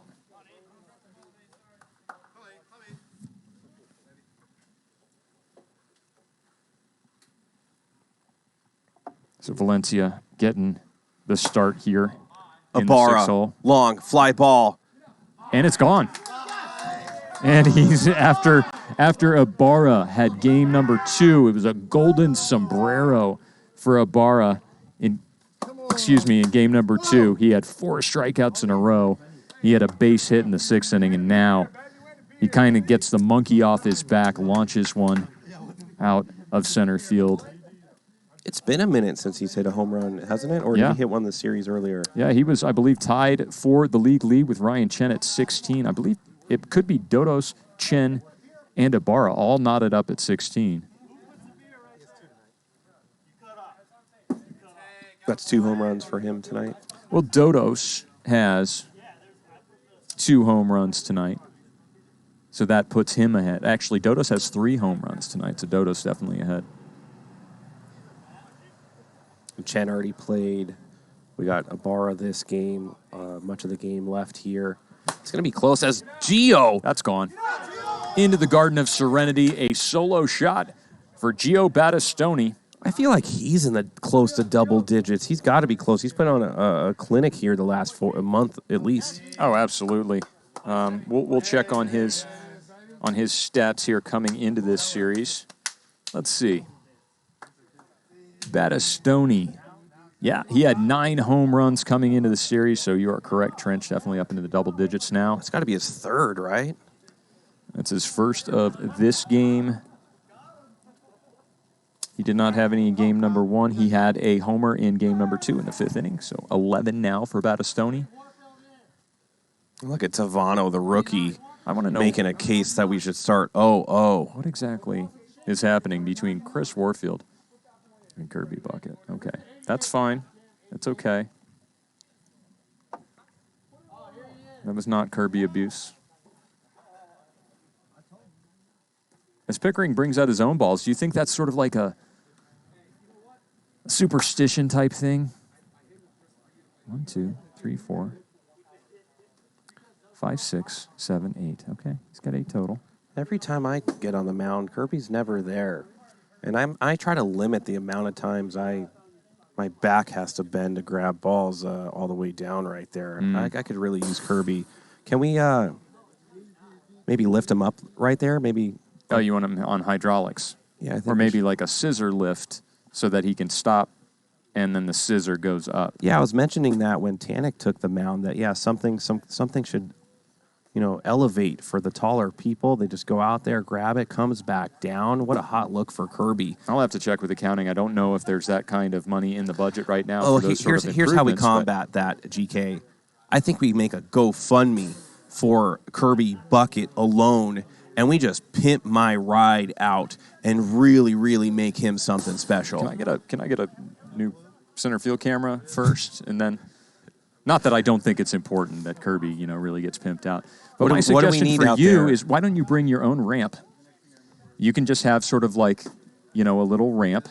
Yeah. Like they have at the bowling alley for the little kids, so they can just set the ball on it. Yes. Why don't you bring that out with you, and then Kirby can just drive up it. I love that. I'm going to have to go to the local bowling alley and see if they could work something out with us. Yeah, you just have your little ramp off to the side. When it's time for you to pitch, you drag it out there. Tavano's got 5 on it.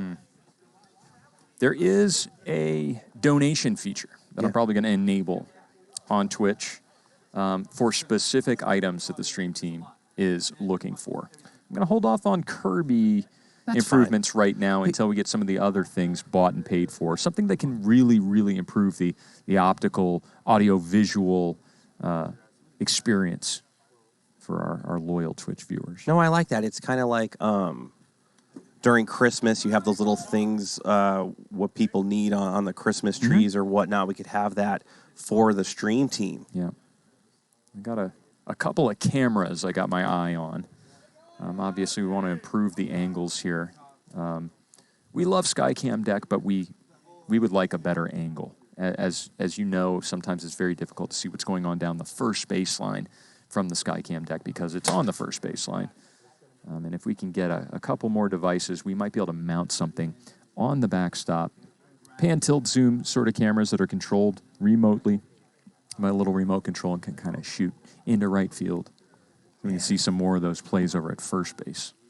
That's just experience coming at all 463 viewers right now, coming in from our executive producer of PLW, explaining to you guys in detail some of these gadgets that we're going to upgrade to make it even better production. As Eder is starting to feel it right now. Eder ropes that one through the 5-6 hole. Patrick has no chance at the shortstop position. That had an exit velocity of 91 miles per hour. Stone Eater, he just didn't play enough games, so he's still considered a rookie this year. Stepping a look at a ball outside. A Royal Rumble-style PLW game. Glenn Meadows, I guess he works in the casino business. They call it a pan tilt zoom. Yeah, PTZ. Yeah. Those are some guys talking to each other with your little acronyms and whatnot. Yeah. Yeah, it's a type of camera. It's also actually a brand name. There's one called PTZ Optics, one of the front runners of that style of camera. I do hear. You know what I hear? So do I. It's the cell phone. That is cell phone data. And I'm not sure if it's coming from this one or if it's coming from that one. No way. Or if it's coming from somebody possibly with a cell phone next to the audio board in the dungeon below. You're kidding me. Yeah, no, I mean, I'm sure plenty of people at home have put their cell phone next to their computer speakers at home. And when a text comes in or out, you can hear the data come through. Oh, my goodness. Into the bomb tree in left center. Absolutely crushed Nate Stepna. A 2-run jack. That got out of here in a hurry. Yeah, Brad Ogden calls that the Piccolo parking lot pitch. 86-mile-an-hour exit velocity. And there he does the Dougie. And Stepna has hit a homer, so a button comes open. I think that's the rule. You hit a homer, button comes open, strikeout button closes. You know what I notice about the Vaders when they hit home runs? It's never like this almost home run. It is always just a mammoth shot or just an absolute bomb that goes out there.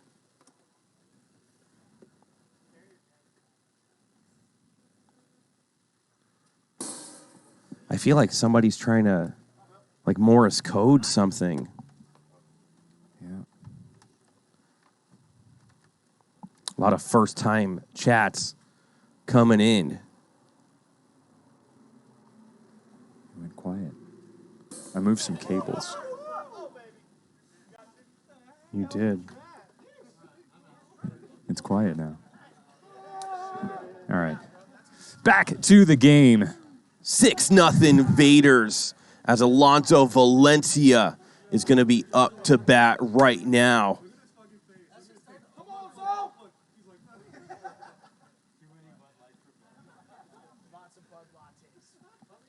Valencia led off this inning with a fly out to left. Look at the full shift on Buckburner playing on top of second base. Yeah, they know he's all pull. Yep, he's going to roll over that one, but foul. Walensky playing left of center of the container. Jim Dodos in shallow center field. Team with more swagger, and I'm surprised we're not seeing the legends on that poll.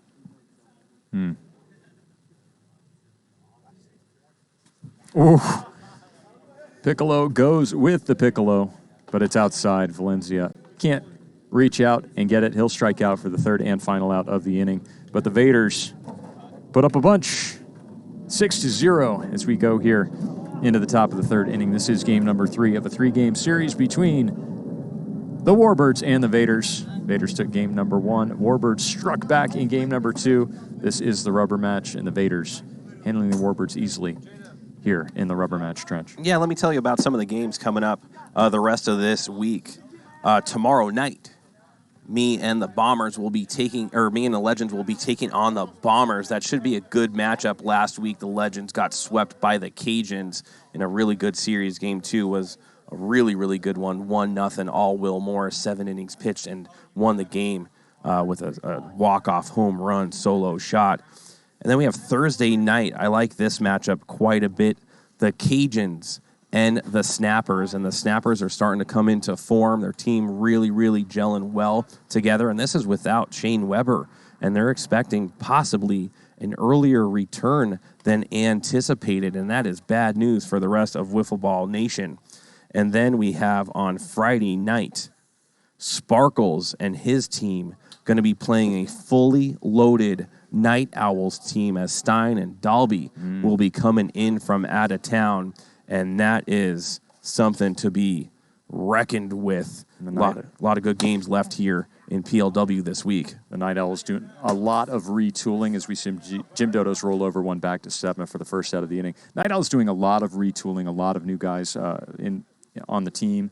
They acquired a free agent via a chip. They made a trade for Logan Christie and Sean Merciel. A completely new look. But when Randy Dalby and James Stein are in town, it's a completely different Night Owls team. Yeah, I mean, I've always been high on Stein as he's one of my favorite players to watch on the mound because the guy just rarely walks out. He deals. He throws baseball card-sized strikes to the strike zone, and just love watching him pitch. He's just a very smart, intelligent guy out there on the wiffle ball field. Yep. As Nate Stepna strikes out Brandon Mayo for the second out of the inning. James Perez looks at a screwball inside, hits him on the hip. Even the count 2-2. The ones win the team with more swagger poll. Perez will foul that one off. Remember that poll we put up, who has like the most aggressive swing? It was like Muson and Tanik. Randy needs to be in there. When he takes cuts, man. This is dead. Center field and gone. Solo shot. James Perez puts the Warbirds on the board. Good for James Perez right there, and that's kind of what we needed to see from the rookie. He has that in his repertoire. He just needs to get it going a little bit more. I kind of like this. What is that? Is that a bagel? It's a cookie. No, it's a cookie. Oh, they gave him a cookie. Is that his first home run? That's not his first home run, is it? I don't know. I don't know if it was just because they gave him... Is that because Stepna gave him a cookie? Whatever. I like it. I like the handshake, too. The Warbirds didn't have much of a celebration. Oh, Ibarra gets a hand on it. Valencia's never going to make this. He doesn't even need to try to attempt it. Yeah.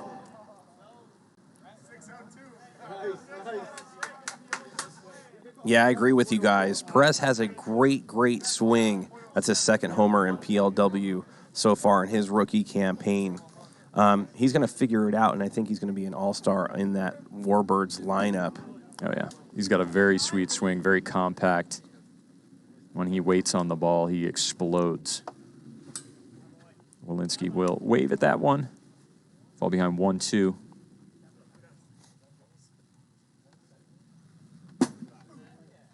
Good pitch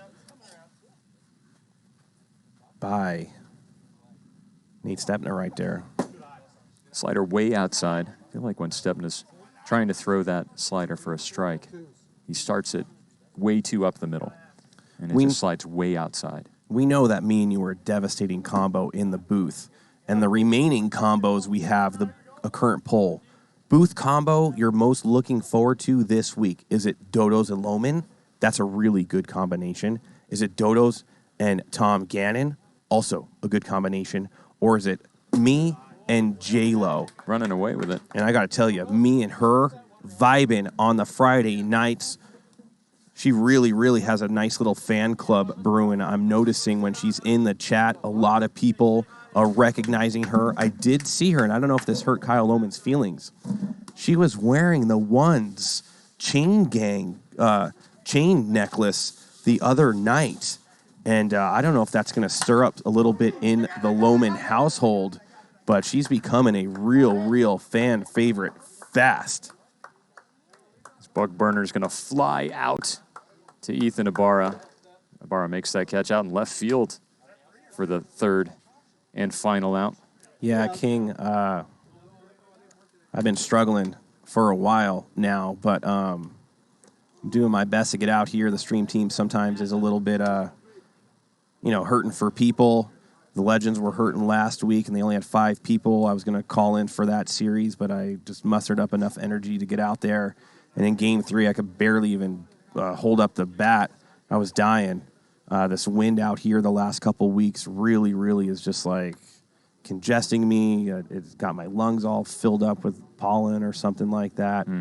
But I'm on the road to recovery, GK. And I got to tell you, PLW is the best medicine ever. You take 20 milligrams of PLW every night, and you're on your way to recovery fast. 20. Is that a subcutaneous injection, or is that just consumed orally? How do we take our PLW in? Straight through the eyeballs. What do you say, sub what? Subcutaneous? Whatever that one Intramuscular? is. Subcutal. Yeah, one of those. Cutal. Straight to the brain. Look at that. Dodos and Gannon, 157 votes they get. Win it with ease. Turk McGurk contributed 14,400 channel points. I believe that's 144 votes. Yeah. Going after his boy Tom Gannon easily. And that's how you represent your boy. Yeah. Poor Jim Dodos and Kyle Loman, 3 votes. Ouch. Ethan Barr is going to lead off here in the bottom of the third. He's going to swing at the first pitch and foul it back. I have a little invention, GK. What is it? This could be one of my better ones, too. And I hope somebody's keeping tabs of all these things that I'm thinking of. Talk to me. PLW lozengers. Lozengers? Or whatever for... Oh, a lozenge? Or, yeah, whatever that word A is. throat drop. Yeah. And it could maybe come out of a Pez dispenser. Okay. Is it going to be shaped like the PLW logo? Yes. I love it. Ethan Ibarra will sit down. Double nickels from Dan Pickering. Strike out the leadoff batter. We'll bring up Ethan Ibarra. Solo shot in his last at-bat.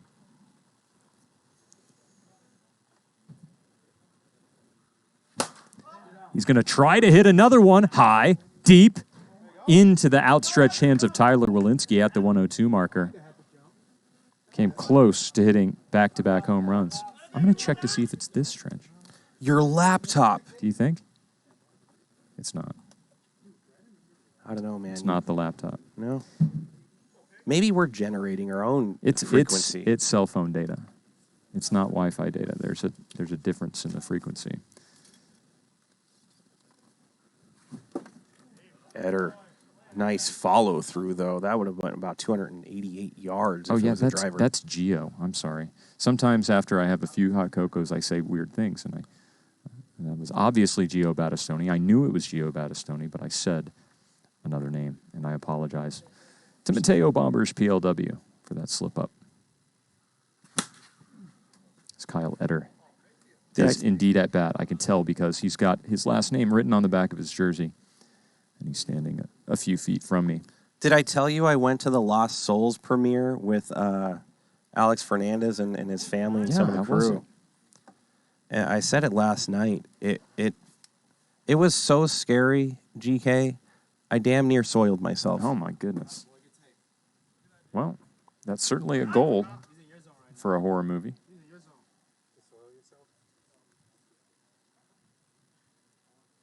It was good. He was good.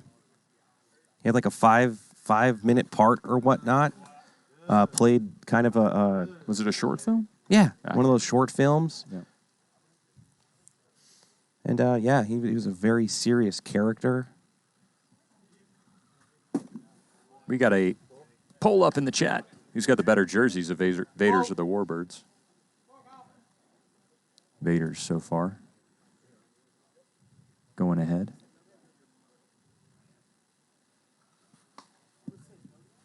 That'll hit Kyle Letter in the side, and he'll walk to first base.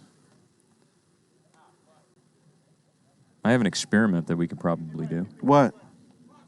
We can check to see if it's your cell phone. You know how we do that? Oh. You do the airplane mode where you take off the cell phone radio. Nate Stepna's going to put this one into the pigsty. A 2-run shot.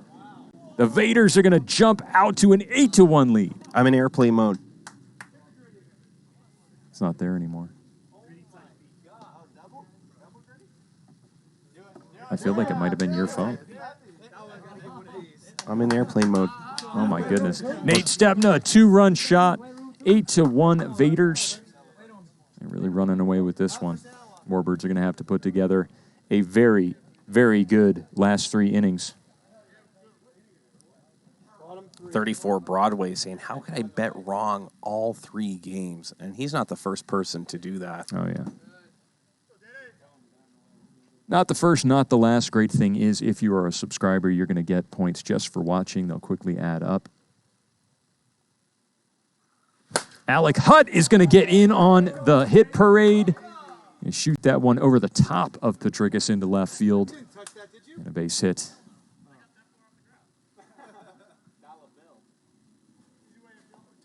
That'll bring up Valencia.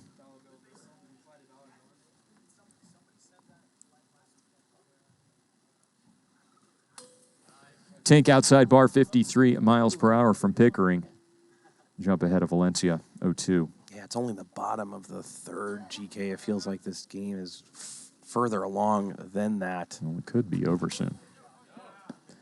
As Valencia will strike out for the third and final out, and we'll move to the top of the fourth. Vaderz running away with this one, 8-1. What are we going to need to see from these Warbirds if they want to win this series? They got a lot of ground to make up. Yeah, well, if they're going to go to Kenny Santiwan right now, they're going to need to get after him, be patient, maybe get a couple walks. Next pitcher comes in, you'll probably see Billy, if Kenny walks out, immediately come in. Get the couple walks, couple hits off Kenny. See if you get some runners in. Make it at least where you could try to win the game. Right now, the deficit is too big. Get 2 or 3 right here, hopefully. Close the gap. Give yourself just a chance against when Billy comes in. But if they can't get 2 or 3 right here, you could probably call this game over. Yep, this inning will probably tell the tale for the Warbirds, but they do have Jim Dodos, Brandon Mayo, and James Perez, heart of their order, leading off here in the top of the fourth. And we'll see if they can make some waves. I think the last time Dodos faced Kenny Santiwan, I think he put one in the Garden of Serenity. Yeah, Jim Dodos. We have a poll up right now. The best team with a losing, I can't read the rest of it, I'm sure, record. Best team with the losing record. Snappers, Night Owls, Lightning, or Warbirds. It's going to be the Snappers. Dodos going to pop it up. And wow. Wow. Alonso Valencia does make the catch. For some reason, Hutt backed off that at the last second. It was right to him. And somehow, Alonso Valencia ends up with the ball. Nonetheless, it's an out. Oh, the dreaded dribbler off the bat of Brandon Maya. Santiwan kind of wing it back into the panel for a quick 2 outs. That might hold true for the rest of PLW. Look at that, GK. Wow. I like it. There's James Perez. James Perez will split the 5-6 hole, get all the way to the container. He's going to need to go over to second base. Wanted to stop at first there.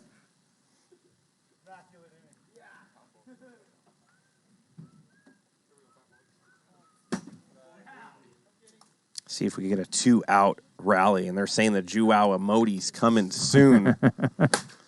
Patrick is going to try to get in on it, but he's going to hit it right to Tanner Roundy for the third and final out of the innings. Pretty quick top 4 there for the Warbirds. James Perez got on board. Nobody able to bat him in, so it remains 8-1 as we move to the bottom of the 4th. Evan Shield saying, where's Slushy?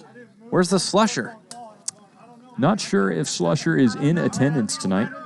Hard to see over there into that home dugout. I want to let you in on a little secret. Ooh. We are going to add a dugout cam. Oh, I love that.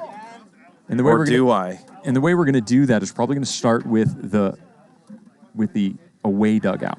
So over there. Right over there, we're going to get a little webcam on the corner of the fence pointing in to the corner of the away dugout, and we're going to get another one of these headsets just like this. Mm-hmm. And we're going to hang it on the pole over there, and we're going to be able to talk to the manager of the away team during the game, maybe get a little bit of insight so you and I, when we're up here in the booth, can talk during live play to the manager, ask him a little bit about maybe some of the decisions he made during the game, or just get his insight on what he's going to do later on in the series. But I think our fans at home are going to be really interested in that. And then maybe we'll add one for the home dugout. I got a question for you, GK. How will the manager know when we need to talk to him? We'll employ the use of our home plate umpire here. And they're sort of like our stage manager. They're right over here to our right. Okay. They stand a few feet from us. Yeah. So they can hear everything we say, and we can always just call them over. But look, our stage manager is down on the field for some. Why is he down there? I think he just wants to be a part of I see. everything. I see. Did you see what was going on here earlier? No. We were in the middle of talking about a poll. Some tomfoolery? Oh, and then he spilled a hot cocoa all over my feet. And he was cleaning it up. You know what he used to clean it up? One of my score sheets. He was just mopping it up. I'm sorry, GK. It's okay. There's a little bit of a discrepancy. I'm not sure what it is, but I believe it's a scoring discrepancy. So we're just taking a little bit of a timeout here. And while we're taking a timeout, I want to tell everybody who's watching on TikTok to come over here to Premier League Wiffle, watch the end of this 3-game series. Just follow that link. That's right there on the field, twitch.tv/Premier Wiffle. Sorry, guys. Yep, good to go. And we're ready to play ball. It's good to Chad with a firm voice right there, proving that he's one of those lead umpire guys.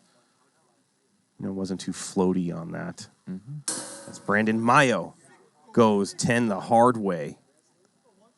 I like it.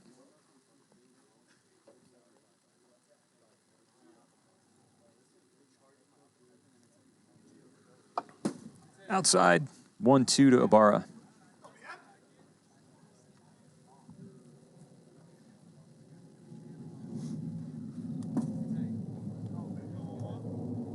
Two. Vaderz up 8-1, looking to add. As Ibarra goes through the 5-hole of Matty Levine. Got to get down on the ground. How many times have we said it? Me and you, of course, some of the top third basemen in the league. Hollis over there. Jay Spur plays a little bit of third as well. You got to get down. You have to. You cannot let that go in between your legs. It's just a bad look. Mitch 17, funny. I like the initial form out of Matty Levine there. He's doing a very good job getting his hands down in front of him, just like a soccer goalie would. Mm-hmm. But you've got to go to ground there. There's no extra points for fielding that cleanly. You got nobody on base. You don't need to make a fast transition move to second. You've got forever and a day to stop it with any part of your body. I think it's just natural instinct, and that dies hard. A lot of these guys played ball. You're used to fielding it with a glove. As Battistoni's going to go pink box. That'll bounce and hit the back wall cleanly. It'll score Ibarra all the way from first. Tack on another one, 9-1 Vaderz. Yeah, he should be expecting some of those warm jelly donuts in the morning, waking up with a mouthful of pink box. And who doesn't love to wake up to that, GK? And when I wake up in the morning, I usually don't start with hot donuts, but that doesn't mean I don't enjoy a pink box donut. from time to time. That's Kyle. But not usually first thing in the morning. Yeah, sometimes I think that's the best time. And when you say roll over, do you mean you have warm donuts right next to your bed first thing in the morning? It's just an odd thing. As bad as Tony comes home, Kyle Letter, an RBI single, will put the Vaderz up 10-1. All true PLW heroes can roll over into a warm box of pink donuts. Here's Nate Stepna. So you sleep on your back? No, I actually don't because I can't breathe when I do that. So you're just opening your eyes, and the pink box is just staring you in the face. Big smile for sure. As we have 2,000 people watching on TikTok right now, GK, and I really want them to come over as they're just watching from this single framed camera. TikTok, I have one question for you. Why? There's no Cam 2, there's no Cam 3, there's no Cam 4. And all that stuff you're typing into the chat on TikTok, that's just nonsense. Just come over here to Twitch, talk to us in our chat. We'll even respond to you. And you'll get to interact with PLW Nation. We've got a growing community here on Twitch. It's a far better product. As Nate Stepna rips this one off the container. What a laser beam. Where's he been? I got to tell you, when he was inserted into the lineup, he's really trying to showcase himself, saying, hey, I need to be in that spot. I come up clutch. I have a lot of power. I can rope the ball anywhere. My defense is good. I'm a good pitcher. That's game? That's 11-1 for complete innings. That is the final. The Vaderz will mercy the Warbirds here in game number 3. They will take it, and they'll take the series. I want everybody to hang around because we are not done here. We are going to have a post-game interview. We'll get that pulled up into the chat in a moment, and you at home will get to vote on who you want to see in the booth. I gotta imagine it's going to be, wow. So many guys for the Vaderz came alive tonight. Before that happens, GK, a bunch of people just came over from TikTok over to Twitch during the end of the game. I want to remind them, tomorrow night, tune in at 6 p.m., the Legends will be taking on the Bombers, and that's a fun one for sure. Gotta love that Bombers crew and the Fernandez brothers. Gonna have a good matchup right there as both those teams are vying for playoff spots. And then don't forget, Monday through Friday, 6 p.m. every single week, all throughout the year. PLW Nation in your living room as the post-game poll is up. And right now, Nate Stepna. Wow, that was fast. Nate Stepna wins the poll. I'm going to vacate the booth. Nate is standing by. Nate, watch your head as you climb in here. He's already here. I don't ever have notes. I just kind of wing it. Nate Stepna. What's up, everybody? Congratulations on that series win. The series, game 1, you guys came out, smoked a fat one on the Warbirds real quick. Kind of just annihilated them. They had no shot. That first inning, the guys were just putting together some bats. Good pitching performance by Billy. Got a little bit of bullpen action. Really well. Tell me a little bit about your gameplay of late. I feel like slow start a little bit during the season, but now you're starting to come around on offense. In that game 3, you were just roping it everywhere. What's going on with the approach going forward? The more at bats you get, you start to see it a little bit more. These guys are a fighting team in the PLW, so a lot of their pitchers aren't really like the ones. You're seeing a lot of nasty stuff and screwballs, so a lot of this stuff sits there a little bit. But, you start to see it a little bit more, and the ball just takes off now. It's actually been nice nights, not windy. We're not got 100-mile-per-hour winds out here. I know, it's been nasty. You guys played in game number 2. You guys witnessed Brandon Mayo's 500th strikeout. What a milestone. Congratulations to him. Yeah, that was amazing. That was amazing. You guys had trouble scoring in that game early, kind of tried to mount a little bit of a comeback. Yeah. But what's the bullpen reaction after you guys see Billy Santiwan kind of deal a little bit, Tanner struggling? What's your role in that scenario when you guys need another pitcher? We just try to look for the next guy up approach. We got a lot of good guys on this team. We got Kenny that could throw. When Slush is here, we got Slush that can throw. We got Alex and Ethan who are trying to get in there and get on the bump. So, a lot of these guys are trying to get on the bump. So innings like this are really like next guy up and who can do it, and everyone wants to get the job done. So I'm not mad at anyone that steps up there and tries to do it. throwing a strike in the PLW is not as easy as it looks. Let me tell you. Yeah, a lot of people in the chat, TikTok, wherever they're at, think they could just come over here, throw some strikes, and get a bunch of these ballers out. A lot of you guys played college, semi-pro, some of them pro. In game number 3, before I get to that, I want to talk a little bit. I've been high on this person for a while, and it's one of your teammates, Gio Battistoni. Oh, Gio. And right now, Big he G. is putting together quite the month, if not a 5-week stretch. He's really seeing the ball well. What do you think's going on with him during this stretch? Yeah, I think a couple of these guys on the team are just, in our group chat, they're bickering for who can get the most home runs. So you got Gio, you got Kyle, and then you got Ethan. They're just swinging the bat insanely right now. So everyone is just fighting to get up at the bat rack. Everyone wants to swing that bat so bad. And it's just looking fun out here. These guys, the Vaderz, are very competitive. We're not going to back down to any team. There's not going to be a series we're going to get swept. We're coming out and we're going to fight every single time. Yeah, you guys had a great series against the Ones last week. Yeah. People are calling that might have been the best series in PLW history. Going crazy. Forward, what's the attitude and the energy? The postseason is going to be coming up in about a month and a half, couple months. Do you guys feel like you have what it takes to win some hardware this year? Yeah, we're going to be the top contenders. We got one team ahead of us, and I think that's a team that we're going to gun for, Is there a team that you feel you said there was no team, but is there one team that you think you just have a matchup problem with at all? The Ones, for sure, we'll go ahead and throw them out there. The Snappers, you can never count them out. They're veterans in this PLW. Of course. Yeah, so there's a few teams that can give us a run for our money, and we're still going to swim play like, we're the underdogs, and that's what we like. Yeah, one more person I want to talk about right now is Kyle Eder. I know a lot of people are talking about Cody Runnels on the Lightning. They're talking about Mark Devano on the Sand Vipers. Talk about Kyle, mention Roy. Yeah, and I think Kyle is right up there now with the best of them. He put together a really, really good series. What's it like playing with somebody that's vying for a Rookie of the Year status?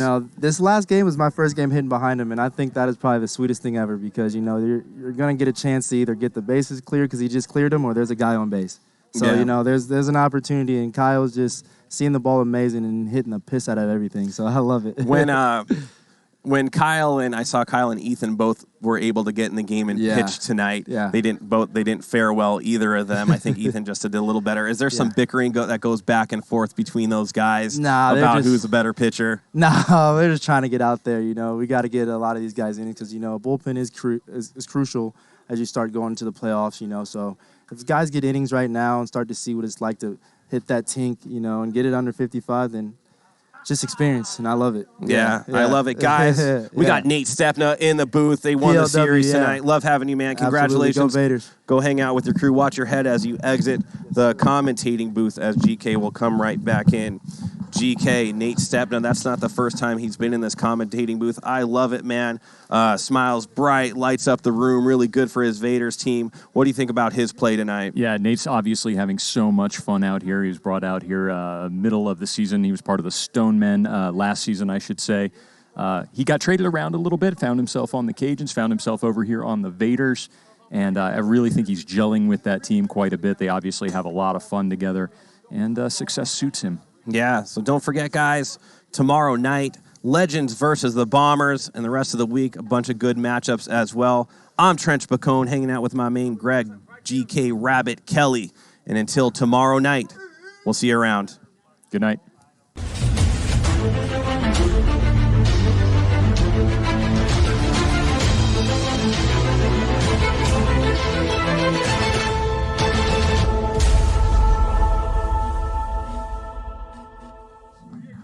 We can't do BP. We can't do pitching practice. We can't do BP.